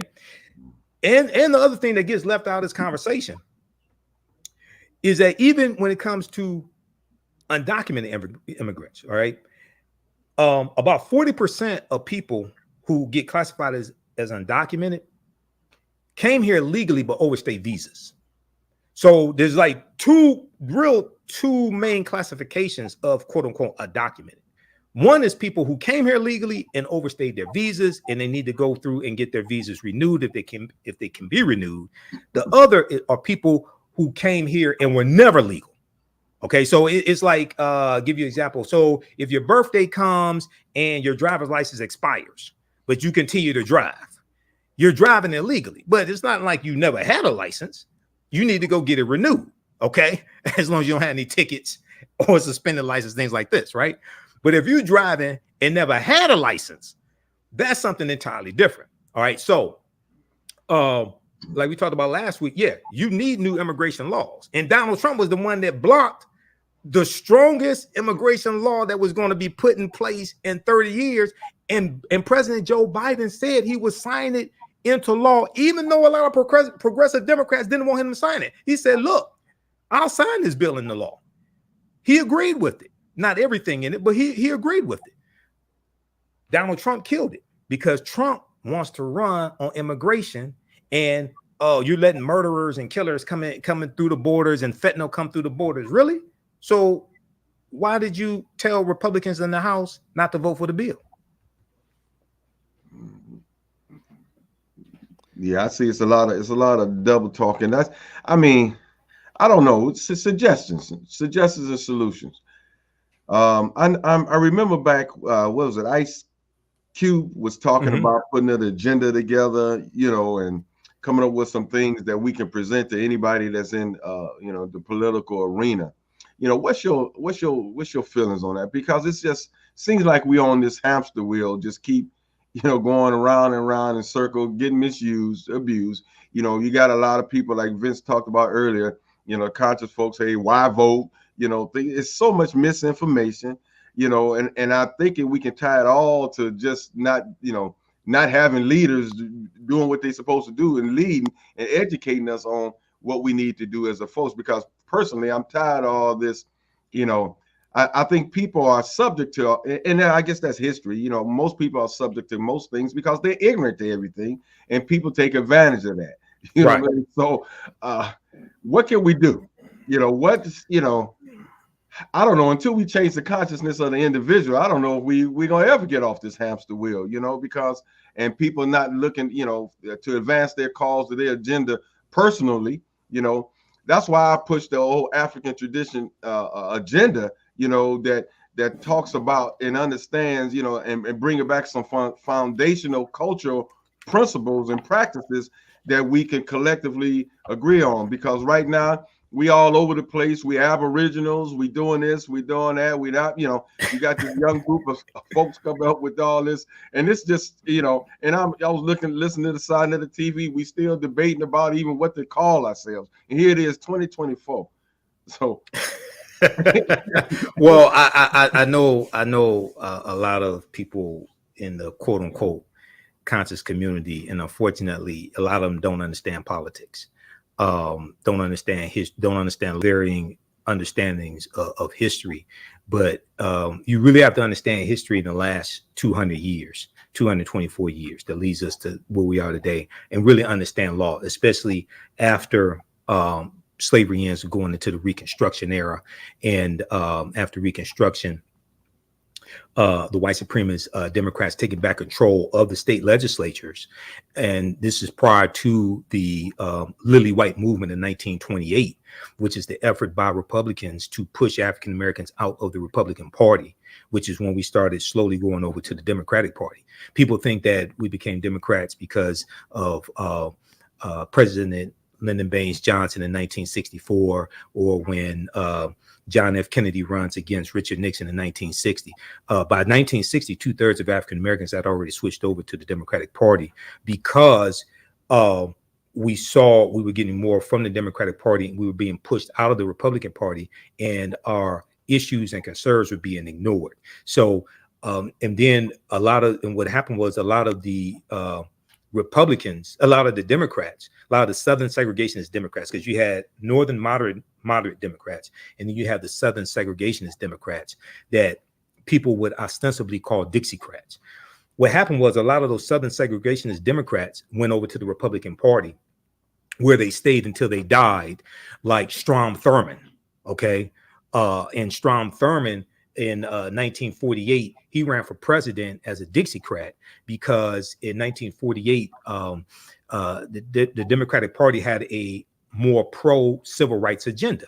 Harry Truman was running for president. They had a more pro-civil rights agenda. So this is after World War II. This is after President Roosevelt dies in 1945. And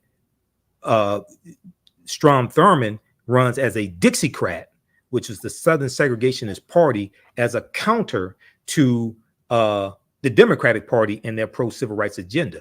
Is at the same time that those Dixiecrats are really going to bring back out that Confederate battle flag of Northern Virginia, which people think is the Confederate flag, but never flew over the Confederacy. There were 3 flags that flew over the Confederate States of America from 1861 to 1865. That flag that's on top of the General Lee car on the TV show The Dukes of Hazzard, and incidentally, that car is named after General Robert E. Lee, a white supremacist slave owner who committed treason. That's why it's called the General Lee. It's named after General Robert E. Lee, a slave owner.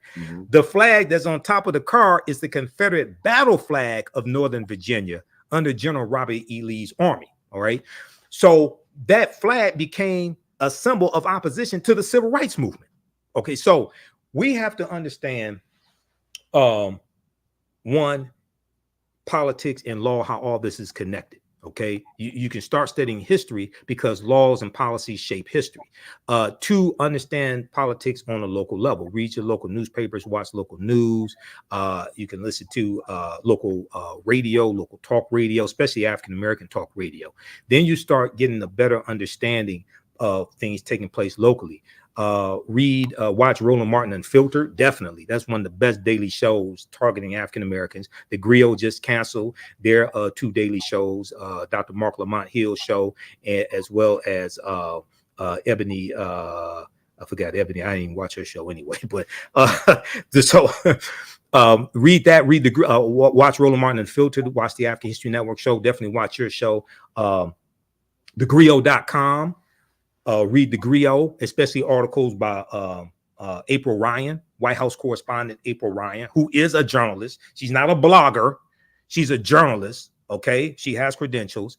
News1.com, but NBC News, ABC, CBS, CBS News, read their websites, the news they have there. Wall Street Journal, New York Times. I monitor about 35 news sources on a daily basis. Okay. I've been doing this 14 years, been in media 14 years, hosting the African History Network show for 14 years. So I have to do extensive research to be able to talk about the topics that I talk about on my show, even before I got on Roland Martin Unfiltered, October 2020. We talked about Ice Cube's agenda for Black Americans. Ice Cube had good intentions. He was in way over his head, okay? The first thing Ice Cube didn't know is that race-based policies are illegal at the federal level based upon Title VI of the 1964 Civil Rights Act, Section 601, non-discrimination of federally assisted programs. He meant well, okay? He was way over his head, didn't have a clear understanding of politics and really how to bring all this into fruition. And you have to really understand history and the laws and policies put in place to understand what needs to be reversed, okay? You're going to have a combination. It's not going to be just one agenda.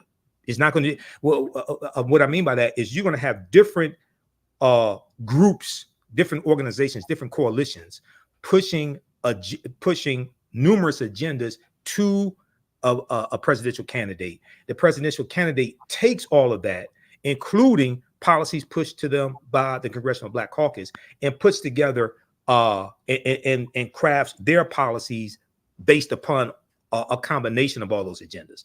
I know people, and Dr. Claude Anderson is one of my teachers. I've known Dr. Claude Anderson for years, interviewed him a number of times on the African History Network show. When he and I talk, we argue like an old married couple. And at the end of the conversation, usually he's forced to agree with me because I present facts and evidence. So a lot of people say, well, we need one agenda for Black people. There's never been a time in the history of this country with all the leaders we've had that African Americans agreed on one agenda. Okay, that's not going to happen. White people don't even agree on one agenda. That's not going to happen. What you can do is you can have different agendas, and people work in their different organizations on the city, county, state, and federal level. You can also have input into overall agendas that a presidential candidate has or what have you.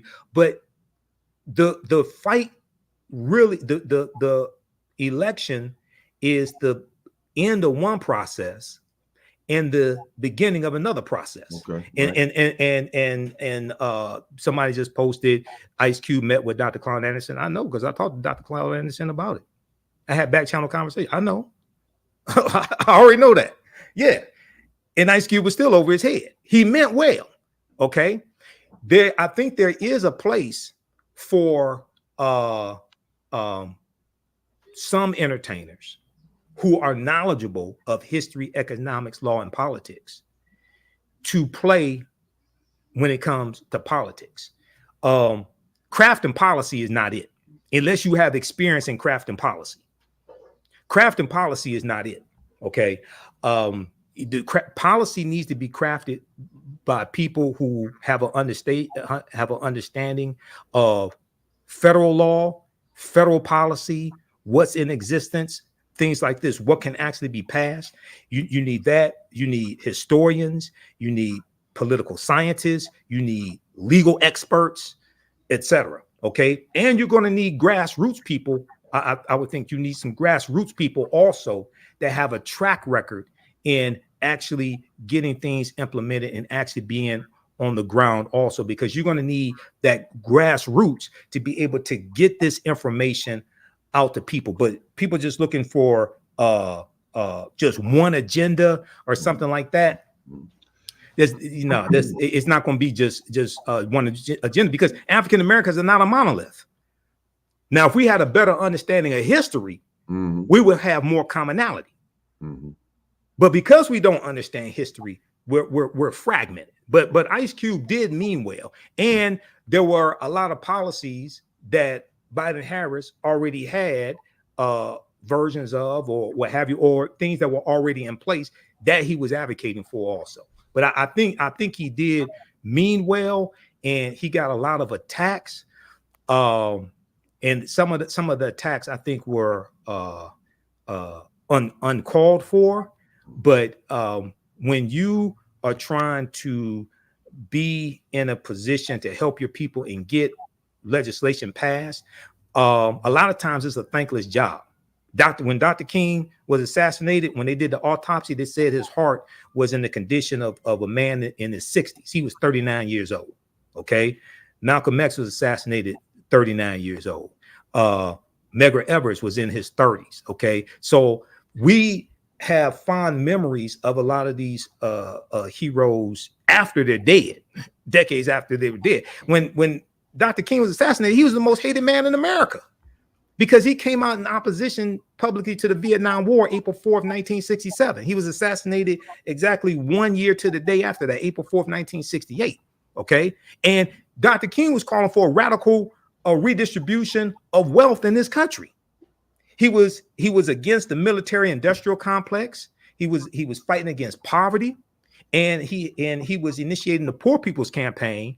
And it wasn't just for Black Americans, because he understood that you had to have a war on poverty, period, not just for Black people, but for white people as well. The other thing he understood was, if it's only a Black movement fighting against poverty, it's definitely not going to work.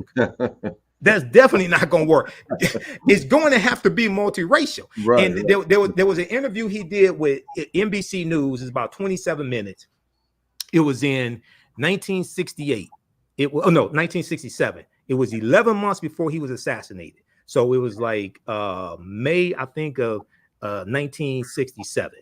And it was talking about the next step of the civil rights movement. But in that interview, he talked about how, because of the Vietnam War, okay, it made it much harder for the civil rights movement to get any media coverage, for them to get their issues dealt with and things like this because of the Vietnam War and the attention that the media was shifting to focus on that war. But if people, it's on YouTube, on NBC News's YouTube channel, and if you go to NBCnews.com and just search for Dr. King interview 1967, it will blow your mind what he was talking about. And this is Dr. King has been a revolutionary.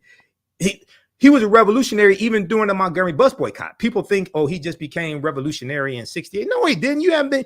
He wrote 5 books. You haven't been paying attention to him. He was a revolutionary even during the Montgomery bus boycott. Okay.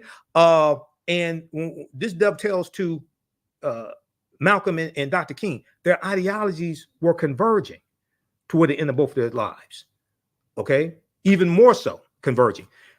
Malcolm, July 31st, 1963, the month before the March on Washington, Malcolm sends a letter to the leading civil rights leaders, including Dr. King, requesting a meeting with them and inviting them to come to Harlem, New York, for a meeting.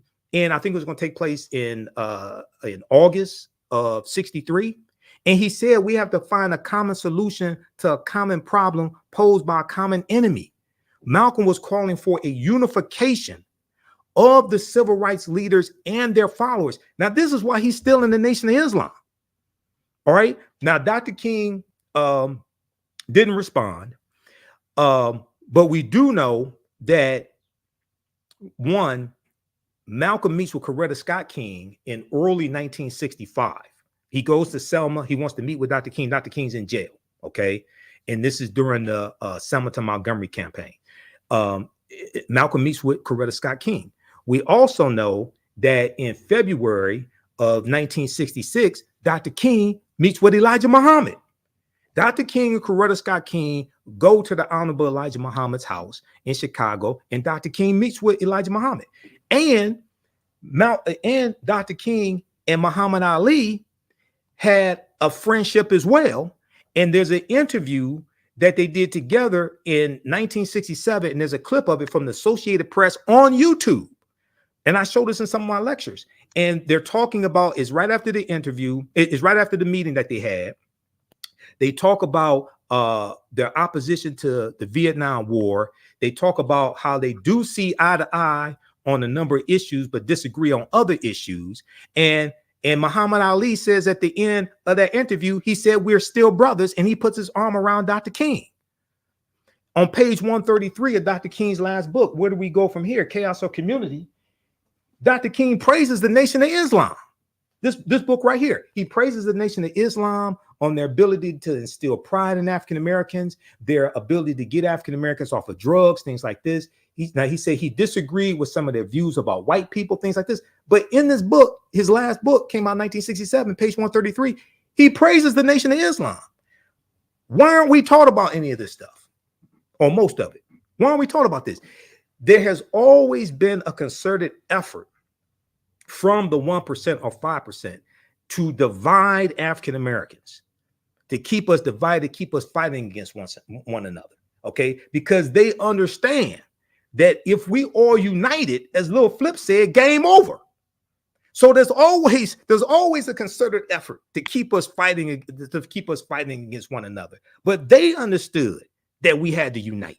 They understood that we had to put those differences aside. When Malcolm leads the Nation of Islam, there was a meeting, the documentary Make It Plain. The documentary Make It Plain about Malcolm X. They talk about a meeting that took place in the documentary. They said it was Juanita Poitier's house, which was one of Sidney Poitier's wives. Professor James Small, who knew Malcolm, he told me it wasn't at Juanita Poitier's house, it was somewhere else, but the meeting took place. It was the leading civil rights leaders. Dr. King couldn't make it. He did send a surrogate. It was a meeting with Malcolm X so that they could put all their differences on the table and work together. Why aren't we taught about this? Okay. When was that again? That was it had to be 1964. It's after Malcolm leads the Nation of Islam. The documentary Make It Plain is on YouTube. They talk about this meeting that took place after Malcolm left, because I told you, Malcolm joins the Nation of Islam. Malcolm joins the civil rights movement when he leads the Nation of Islam. Now, PBS.org, public broadcasting system, they have a good piece here that deals with Malcolm and the civil rights movement. Malcolm and the civil rights movement. And they talk about Malcolm changing his tone on the civil rights movement. He comes out in support of the Civil Rights Act of 1964. Okay. Now, he is not sure if they can get everything enforced that is on that they're proposing, but he said he agrees this is something that's definitely needed and more. But in here they talk about I want to see if I can find that piece there, but they deal with this in the documentary Make It Plain, the meeting that took place. And the other thing is, like I said, a lot of people don't know that Dr. King met with Elijah Muhammad February 24th, February 1966. The Nation of Islam on their website, NOI.org, they have an article about that, and they have the picture of the two meeting. Okay, so if we had a better understanding of Dr. King, Malcolm X, Elijah Muhammad, Muhammad Ali, put aside their differences, okay, generally speaking, they realized that African Americans had to unite. Marcus Garvey, okay, we understood that we had to put aside our differences and unite. And as Malcolm put it, he said we have to find a common solution to a common problem posed by a common enemy. There was an article, I'll pull it up, and you can go to the next topic if you want. But yes. there was an article from too, Michael. You can share your okay. Okay, I'm gonna pull up this article here from the Washington Post, and I talk about it usually each year. This deals with the day Dr. King met Malcolm X. Okay, and it's written by Deneen L. Brown for the Washington Post, January 14, 2018. Deneen L. Brown writes some really, really good articles. What I do, click on present. Yes. I think okay, present, because I use Restream, so I've only used StreamYard a few times. Okay, screen sharing. Okay, share screen. Okay, let's try this here. And this talks about when they met. So the all the pictures that you see of the two of them together, that is from March 26, 1964. Okay, yeah, you have to hit present. Okay, let me see. Your browser is let me see. Let me try this again. Share screen, and screen sharing is easiest with two monitors. Okay, screen share. Okay, just click on share screen, and it should say, oh, okay, buttons in StreamYard, Mozilla. I think I need StreamYard, Mozilla. Okay, I think this is it here. There you go. Okay, sharing the screen. Okay, there we go. What am I doing wrong? It's showing it. Okay, it's showing it. Hold on, I'm doing something wrong. But that's the article there. Maybe you could pull it up. I could post it here. Maybe you could pull it up on the screen. Yeah, if you post it, I can pull it up. Yeah, but this article here, Malcolm said, so it was March 26, 1964, U.S. Senate debate over the Civil Rights Act of 64. Malcolm tells Dr. King, I'm throwing myself into the heart of the civil rights struggle. I'm throwing myself into the heart of the civil rights struggle. And this is what Malcolm does. They were trying to meet again in 1965, but Malcolm was assassinated February 21st, 1965. Basically, the month after he, I think it was January 65, he meets with Coretta Scott King. He's assassinated the next year. But if we really studied the trajectory of both of their lives and then understand history after they're assassinated, because the party realignment between the two major political parties is completed in 1968 with the election of Richard Nixon, who runs on largely an anti-civil rights platform. He runs on a platform against spending billions of dollars against the war on poverty. He runs against the rebellions taking place across the country, like Detroit Rebellion, 1967, things of this nature, Newark, New Jersey, and not wanting to deal with the root cause of the rebellions as well. Richard Nixon runs against a backlash of all this and wins 1968. Okay, then is reelected in 1972. All right. So that solidifies the party realignment that began in 1928 with the Lily White movement, which was an effort by the Republican Party to appeal to Southern segregationist Democrats in 5 former Confederate states to get them to vote for Herbert Hoover, the Republican, for president, as opposed to Al Smith, who was the Democratic nominee for president, and he was a moderate Democrat from New York, Al Smith. Okay, and what Republicans started doing, they started ignoring the needs and concerns of African Americans. They were ignoring the rise of the Ku Klux Klan that became powerful again in the 1920s, largely because of the movie Birth of a Nation, February 8th, 1915. Birth of a Nation comes out, and the movie rejuvenates the Ku Klux Klan, and the Klan are the heroes of the movie. Okay, the Ku Klux Klan. And that movie takes place during slavery, Reconstruction, and post-Reconstruction, during slavery, the Civil War, and the Reconstruction era. All right. And the movie calls Race Riots in the Streets. There's a scene that depicts a black man trying to rape a white virgin.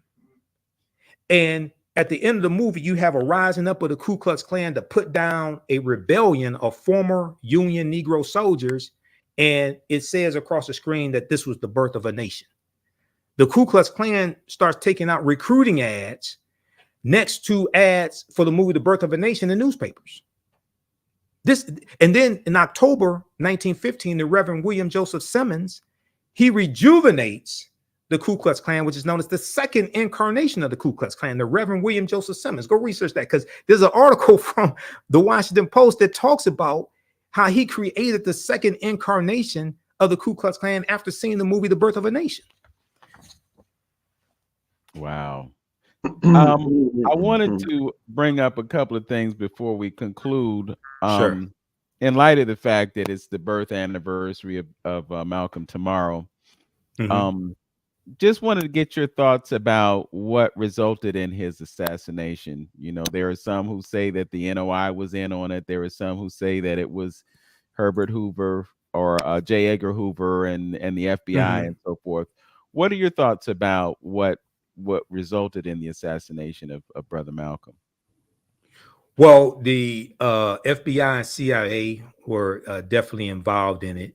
The Nation of Islam was not involved, meaning Elijah Muhammad didn't give the order or anything like that. We know it was the FBI, CIA, and New York Police Department as well. If we look here, I'm going to give a few sources here because I have a number of them. The assassination of Malcolm X, reaction to the exoneration of 2 men convicted of Malcolm X's murder, November 17th, 2021, from the New York Times. I'm going to give you a few sources here. So we know the 2 brothers were exonerated. There was a cover-up, and evidence that would have exonerated them was suppressed at the time of their trials and conviction back in 1965 or so. Muhammad Aziz and Khalil Islam. These were the 2 brothers who were exonerated. We know one of them filed a lawsuit against the New York City, for wrongful conviction. And your question was, you said, what was accomplished? Was that your question, Brother Vince? What was accomplished with his assassination? I just want to get your take on who was responsible for it. And what I'm getting from you, at least I believe, is that it was actually more so the FBI and J. Edgar Hoover than it was the Nation of Islam, because there is absolutely. You know that Louis Farrakhan, Brother Mr. Farrakhan, was jealous and all these other kinds of things, and you know, NOI may have participated in that assassination, but I want the record to be set straight. Well, the one brother who was a member of the Nation of Islam, not these 2, but the other one, his name escapes me right now. It'll come to me. He admitted that he did it. Okay, and he said the other 2 were not involved in it. Okay, so was that the guy from Jersey? Was that the guy from Jersey? No, the one. So there was one. So there was a documentary that came out. Yeah. Who killed Malcolm X? That really shed light on this, and it caused the Manhattan District Attorney's Office under Cyrus R. Vance to reopen the case. Okay, the guy from New Jersey. So there was one guy who they said was the shotgun man. He was never caught. I'm talking about the one who was actually caught. There were 3 who were arrested and convicted. Okay. Okay. 2 of them were not involved in it. Okay. And the one who was arrested and convicted, he said the other 2 were not involved in it. But they were set up, and there was evidence that could have exonerated the other 2 that was suppressed. There was a piece by I'm going to try to pull this up here. There was a piece that talked about how, from the Huffington Post, Hoover hid that some witnesses in Malcolm X assassination trial were FBI informants. Okay, I'm gonna post this here. You all can pull this up. So there's overwhelming evidence of a cover-up here, and we know that the New York City Police Department was not present at the Audubon Ballroom like they normally were when Malcolm X gave speeches, things of this nature. And there was a piece from face-to-faceafrica.com, and others have it also. This deals with Eugene Roberts. Okay, the little known story of Eugene Roberts, the Black NYPD secret agent who infiltrated Malcolm X's inner security and the Black Panther Party. Okay, Eugene Roberts. Now, in the I think it's in the second Eyes on the Prize series, the one that deals with like 1965 to the 1980s. If I remember correctly, Eugene Roberts is interviewed in there. Okay, because the second Eyes on the Prize series is even more powerful than the first one. The second Eyes on the Prize series interviews Kwame Ture, Stokely Carmichael. They talk about the Deacons for Defense and Justice. They talk about Malcolm X. Whereas in the first Eyes on the Prize series that deals with history from about 1955, starting with the lynching of Emmett Till, August 28, 1955, through the passing of the Voting Rights Act in 1965. They really don't deal with the armed resistance. They mention Malcolm X about 90 seconds in that first Eyes on the Prize series. That second one gets really deeper into all this.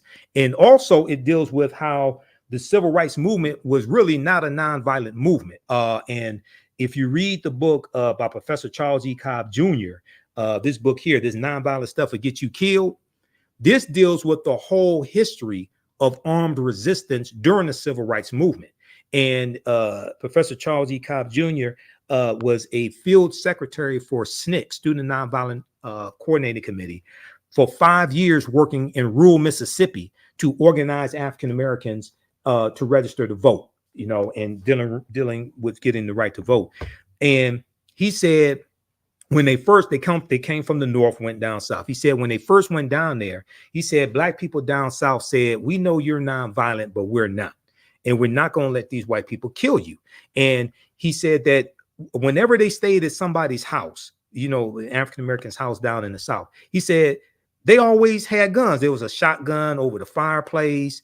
There was a gun in the nightstand or something like that. Because in the South, you grew up in a gun culture. Oftentimes you grew up on a farm. You have to protect livestock. You have to be able to protect your house. If you're on a farm, if you're on acres of land, right? You usually you're on the outskirts of town many times, so you don't have a local police force. You have a sheriff, but you don't have a local police force. So you had to be able to defend yourself. So African Americans grew up in a gun culture. You learn how to hunt. If you were a boy, you learn how to hunt. Maybe when you were a teenager, you may get a 22 caliber rifle for your birthday. So this book documents the armed resistance throughout the civil rights movement, even the armed resistance protecting Dr. King when the Deacons for Defense and Justice were providing security for Dr. King. They talk about how there's a situation where you had Thurgood Marshall, and how carloads of black men showed up to protect Thurgood Marshall, and they're armed with guns. You have they talk about Fannie Lou Hamer, how she owned guns. Medgar Evers owned gun. Raymond Parks, Rosa Parks' wife, owned guns. All this. Dr. King owned guns until Bayard Rustin convinced him to get rid of his guns. Dr. King tried to get a concealed pistol license in 1956 from Montgomery, which was the capital of Alabama. This was during the Montgomery bus boycott, and Dr. King's house was firebombed twice in 1956. He tried to get a concealed pistol license, and he was denied a concealed pistol license. It was Bayard Rustin who convinces Dr. King to ultimately give up his guns. And Bayard Rustin makes the case, well, if somebody comes to your house and does something, breaks in, you end up shooting them, you're going to disrail this nonviolent movement. Okay. So ultimately, Dr. King gives up his guns. But the way this movement has been told to us is largely wrong. And Professor James Small, one of our greatest historians and one of my teachers, he told me personally, he said the civil rights movement was not a nonviolent movement. He said it was black people with guns protecting civil rights workers, protecting civil rights leaders, things like this. And he said if it had not been for black people with guns, there would not have been a civil rights movement. Yes, thank you for that. One other thing that I wanted to get to was Juneteenth. I had promised the folks that we would discuss that. So just want to get your thoughts on it. There are some folks who embrace it as a holiday. There are some who say that, you know, it's kind of been exploited and appropriated. What are your thoughts about Juneteenth as we commemorate it here in the United States? Well, absolutely. First of all, we've been commemorating Juneteenth for decades before it became a federal holiday. In 2022, it became a federal holiday. It passed Congress, finally signed into law by President Joe Biden. It's the only federal holiday that recognizes slavery. The only federal holiday that recognizes slavery. So when I talk about Juneteenth, and people can contact me if they want me to do a virtual presentation for the Juneteenth celebration, what have you, we have to protect the history of Juneteenth and correct the history of Juneteenth.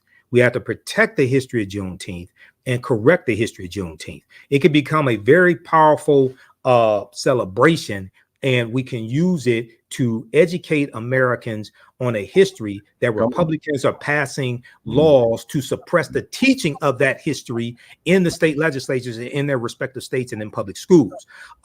We have to understand history, economics, law, and politics. Number one, Juneteenth was not the last day of slavery. Juneteenth commemorates June 19th, 1865, when Major General Gordon Granger goes into Galveston, Texas to deliver General Order Number 3, saying that those enslaved Africans were freed. And this is after General Robert E. Lee surrenders to Ulysses S. Grant, April 9th, 1865 at Appomattox Courthouse in Virginia. Okay, so that effectively ends the Civil War, April 9th, 1865. However, it does not come to an official end till August 1866. Slavery does not officially end until December 18th, 1865, when the 13th Amendment is adopted. Is ratified December 6, 1865, when Georgia ratifies the 13th Amendment. Okay, so Kentucky and Missouri, from memory, Kentucky and Missouri, they don't officially end slavery till December 6, 1865. We know that you have people say that this was 2 years after the Emancipation Proclamation. The Emancipation Proclamation freed the slaves. No, the Emancipation Proclamation did not free the slaves. Go to archives.gov or the Library of Congress and read the Emancipation Proclamation.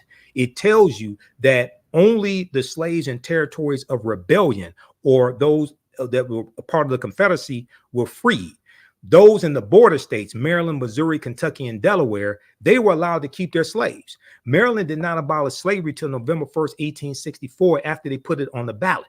Okay, so it was not the last day of slavery. And you're going to have some slave owners who keep the information or don't free their slaves to the following year, because it took Major General Gordon Granger and his 2,000 Union troops, most of them African-American men, it took them almost a year to go throughout the entire state of Texas and physically take back Texas under control of the Union. It took military force. There were 250,000 enslaved African people in Texas. They all did not get the word on June 19th. June 19th is the date that was agreed upon to celebrate what happened and celebrate them being free. But all of them were not freed on June 19th. One, two, is not the Emancipation Proclamation that freed the slaves. It's going to be the 13th Amendment when it's ratified December 6, 1865, when Georgia ratifies the 13th Amendment, because they had to change the state constitution, ratify the state constitution to end slavery, because slavery was sanctioned by the state constitution. Okay, whether you deal with Article 1, Section 9, Clause 1 of the U.S. Constitution, which is what ends the international transatlantic slave trade. They say the earliest that they could, that can end is January 1st, 1808. And that dealt with bringing Africans into the country to enslave them. That played a part in the Amistad case, the United States versus the Amistad, U.S. Supreme Court case of 1841. When you go read that court ruling, the U.S. Supreme Court ruled that it was illegal for the Amistad slave ship to come into U.S. waters because the international transatlantic slave trade had been abolished. Well, that goes back to Article 1, Section 9, Clause 1 of the U.S. Constitution. We know that Article 1, Section 2, Clause 3 of the U.S. Constitution, known as the Three-Fifths Compromise, and people totally misunderstand that. That wasn't saying after black people were 3/5 of a human being. That dealt with how you count them for representation when it came to apportionment, determining how many seats in the House of Representatives does a slaveholding state have. Do you count the full population? Do you count half the population? Okay, the South wanted 100% of the slaves counted because that gave them further dominance in the House of Representatives. Okay, the North is saying, well, wait a second, if you count the full population, that gives you full dominance and you don't even want to recognize they're human. So they're going back and forth trying to determine, do we count 50% of the slave population or what have you? They settled, they compromised and said, we'll count 3/5 of the population. So if Virginia has 100,000 slaves, you're going to count 60,000 when it comes to population to determine how many seats in the House of Representatives Virginia will have. It wasn't saying that that this person is 3/5 of a human being. That's a total misunderstanding and not even understanding the argument that's taking place at the Philadelphia Convention in 1787. And then also, just as a footnote, Section 2 of the 14th Amendment, 1868, changed the way the count was taken. So when you read the U.S. Constitution, they have an asterisk there for Article 1, Section 2, Clause 3, and they say that that was corrected by Section 2 of the 14th Amendment of 1868. So this is an opportunity. Juneteenth is an opportunity for us to educate America, because Americans are very, very ignorant of history. There was an article that I sent you all, and it says a new report finds that 45 states are failing to teach students about the period that shaped race relations after the Civil War. Now, this is from Time.com, Time Magazine, January 12, 2022, and it talks about how most Americans don't understand the Reconstruction era and how most states are not teaching it either correctly or not teaching it at all. That's 1865 to 1877. You can't understand America today without understanding the Reconstruction era. So Juneteenth gives us an opportunity to educate America on all this history, but also to tie that to the fight for repairing the damage of a legacy of slavery, racism, Jim Crow, segregation, redlining, housing discrimination, structural inequities, what some people collectively call reparations. Okay, Juneteenth gives an opportunity to educate people on that and fight for all those policies and fight for that agenda. But we have to correct the history of Juneteenth and protect the history of Juneteenth. And we cannot let Juneteenth continue to be co-opted by corporations, white corporations, things of this nature. No, we have to have some integrity. You can't just slap Juneteenth on something and sell it, and you haven't been selling all year, or it hasn't been selling. It's been sitting on your shelf all year. You slap Juneteenth on it. Now this has something to do with Juneteenth. No, we can't allow that to take place. Yeah. I think I lost your signal. Can you hear me? I think you're frozen. So okay, yeah. There we go. Yeah, it's just so important for us to understand history. I like your acronym HELP. Because it keys on those 4 areas that are so vital. And so, yeah, I'm just glad that we're able to shed light on the truth about Juneteenth. And, just like Kwanzaa has been appropriated, you can go to Walmart and get Kwanzaa gear now and other stores. And they have no affinity to what Kwanzaa really stands for, but they stand to profit. Right. It's always about the money. Brother Michael, we have gotten a serious lesson today. And as I did last week, I'm going to replay this so that I Okay, can please do. embellish my notes and try to remember some of the things that you have shared. I want to give you another opportunity to promote the channel. The links that you have shared with us today, I have opened up tabs on my browser so that I can share those Right. Okay. links, be able to look at some of them. I couldn't bring up because I guess it was the New York Times or the other Oh, publications. they have You a have to, paywall. Yeah. yeah, Yeah. they had the I pay. have a digital subscription. I spend so much money on digital subscriptions each month for a lot of these news sources here because some of them aren't Yeah. free. But yeah, so people can visit our website, africanhistorynetwork.com. Follow me on Facebook, The African History Network on Facebook, my personal page, Michael Imhotep, and on YouTube, Michael Imhotep as well, IMHOTEP. And be sure to register for my classes. We have one today, 4 p.m. Eastern Standard Time. Even if you can't join us live, you can go back and watch the replay. So the class is on sale right now. And we deal with thousands of years of history and what leads up to the transatlantic slave trade taking place. The name of the class is Ancient Kemet, one of the original names for Egypt, the Moors, and the Ma'afa, Understanding the Transatlantic Slave Trade. It's a very visual class. We take you throughout history to understand what happened to us, understand our accomplishments and achievements. And today we're going to continue dealing with some of the history of the Moors, and then we get into Christopher Columbus and the African Holocaust, Slavery and the Rise of European Capitalism by Dr. John Henrik Clarke, to see how all this history is connected. The second class that I teach, it deals with Black resistance movements from the Haitian Revolution, U.S. Civil War, Civil Rights Movement, and Black Power Movement, 1800 to 1968. Okay, and that class deals with that period of time, that about 168-year period of time. And I had to create that second class because I realized there was so much information that I wanted to cover during that crucial period of time that I had to create a second class so we can get more in depth into that period from 1800 to 1968, 1970. All right. So we have a bundle pack of courses also you can register for, but join us today. I'll give you more information. Visit our website, AfricanHistoryNetwork.com, AfricanHistoryNetwork.com. The content is PG-13. You can use this with your children. It's not overly graphic. I don't do a lot of cursing, anything like this. This helps us to continue to finance the research because this is not free to do what I do. It takes a lot of resources to do this and to pay for the services that we need, etc. So this helps us. One of the ways that we're able to finance all this also, because I don't get support from billionaires and foundations and things like that. I don't get that type of support. But thanks, brothers. We get support from you all. So thanks for having me back on. Definitely, brother. All right. Definitely. Well, Sadiqa is here in Cleveland. Sadiqa, yeah. And the classes at my own. Yeah, the class is at my online school, so it's not on social media, so people know. That's why you have to register for it. It's at my online school, the African History Network online school. All right.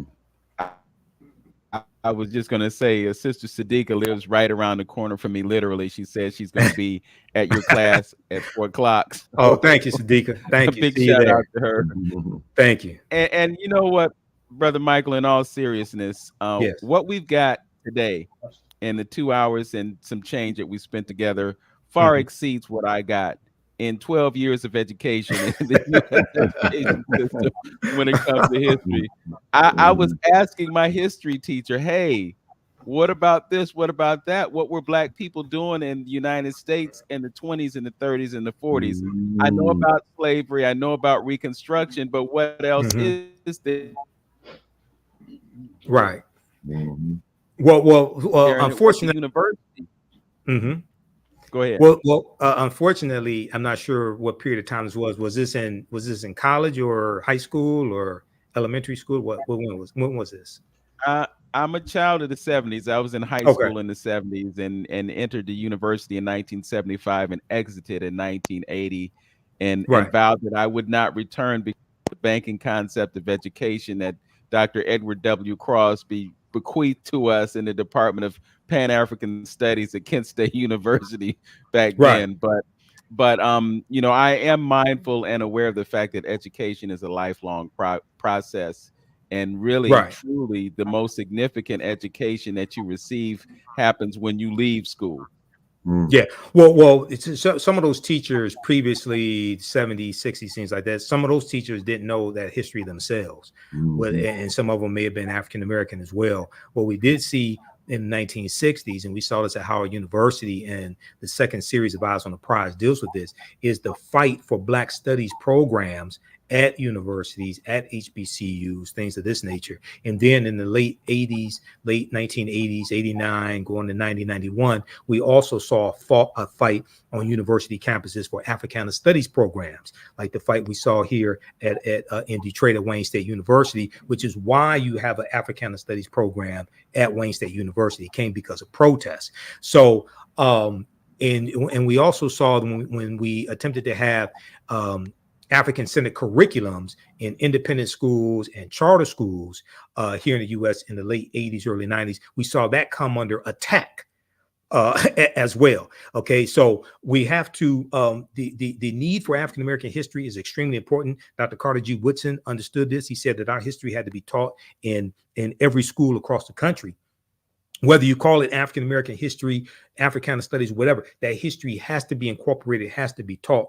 And we also have to fight back on those attempts to suppress that history as well. Like we see in the legislatures, in Florida, in other state legislatures, the anti-critical race theory laws that we see, Oklahoma, Georgia, things of this nature, they are attacking in various ways the teaching of that history because they understand that right knowledge corrects wrong behavior. And and one of the things that they fear also is if white children understand what happened in this country, you're going to have white children rebelling and fighting back against the establishment as well, because the George Floyd protest that took place, it was interracial. It wasn't just African Americans out protesting. It was white people out protesting, white teenagers, things like this, and that protest went global. Okay, and a lot of things were connected. So people are saying, well, wait a second, the civil rights movement, the modern day civil rights movement in the 1950s and 60s, you had participation from white people in that protest and things like this. And they're saying, hold on, we need to attack the information source that will properly educate them on this history that happened, while at the same time be able to, through law, suppress their ability to vote to change the future. Those attacks on the history and voting rights are not separate. They're combined. Okay. When you can control people's access to information about understanding the past and control their ability to vote to create law and impact law that determines the future, right? I'm telling you, they're trying to wipe us off the political chessboard. That's why the November 2024 election is so important. Presidential election, yes, but also state legislature, governor, city council, mayor, all this is connected. So this is extremely important. I tell people right now, it's correct wrong behavior. What you do for yourself, what you do to yourself, and what you allow other people to do to you and get away with is based upon what you think about yourself. What you think about yourself is based upon what you've been taught about yourself. What you've been taught about yourself is based upon everything you've read, heard, and seen about yourself. So right now, it's correct wrong behavior. Wakanda forever. It's not over till we win. Yeah. And Antonio, if you want to give us the saying that Dr. Qua David Whitaker gave us that you started the show with every Saturday with, give that to us right now. I'm sure you got that from. I mean, what you do for yourself depends on what you think of yourself, and what you think of yourself depends on what you know of yourself, and what you know of yourself depends on what you've been told of yourself. Yes, and then that's where Runoko Rashidi, I think, got it from, because Runoko told me about that. That's where I get my saying from. I'm modified. I got that from Runoko. Yes. Yeah. Runoko got it from Qua David Whitaker here in Cleveland. Not a Kwame of the second. Yes. We're so put it together. I think they collabed a little bit. Got it. Yeah. Yes. All right. Well, Brother Michael, once again, congratulations to you on the success of the channel. Thanks, brother.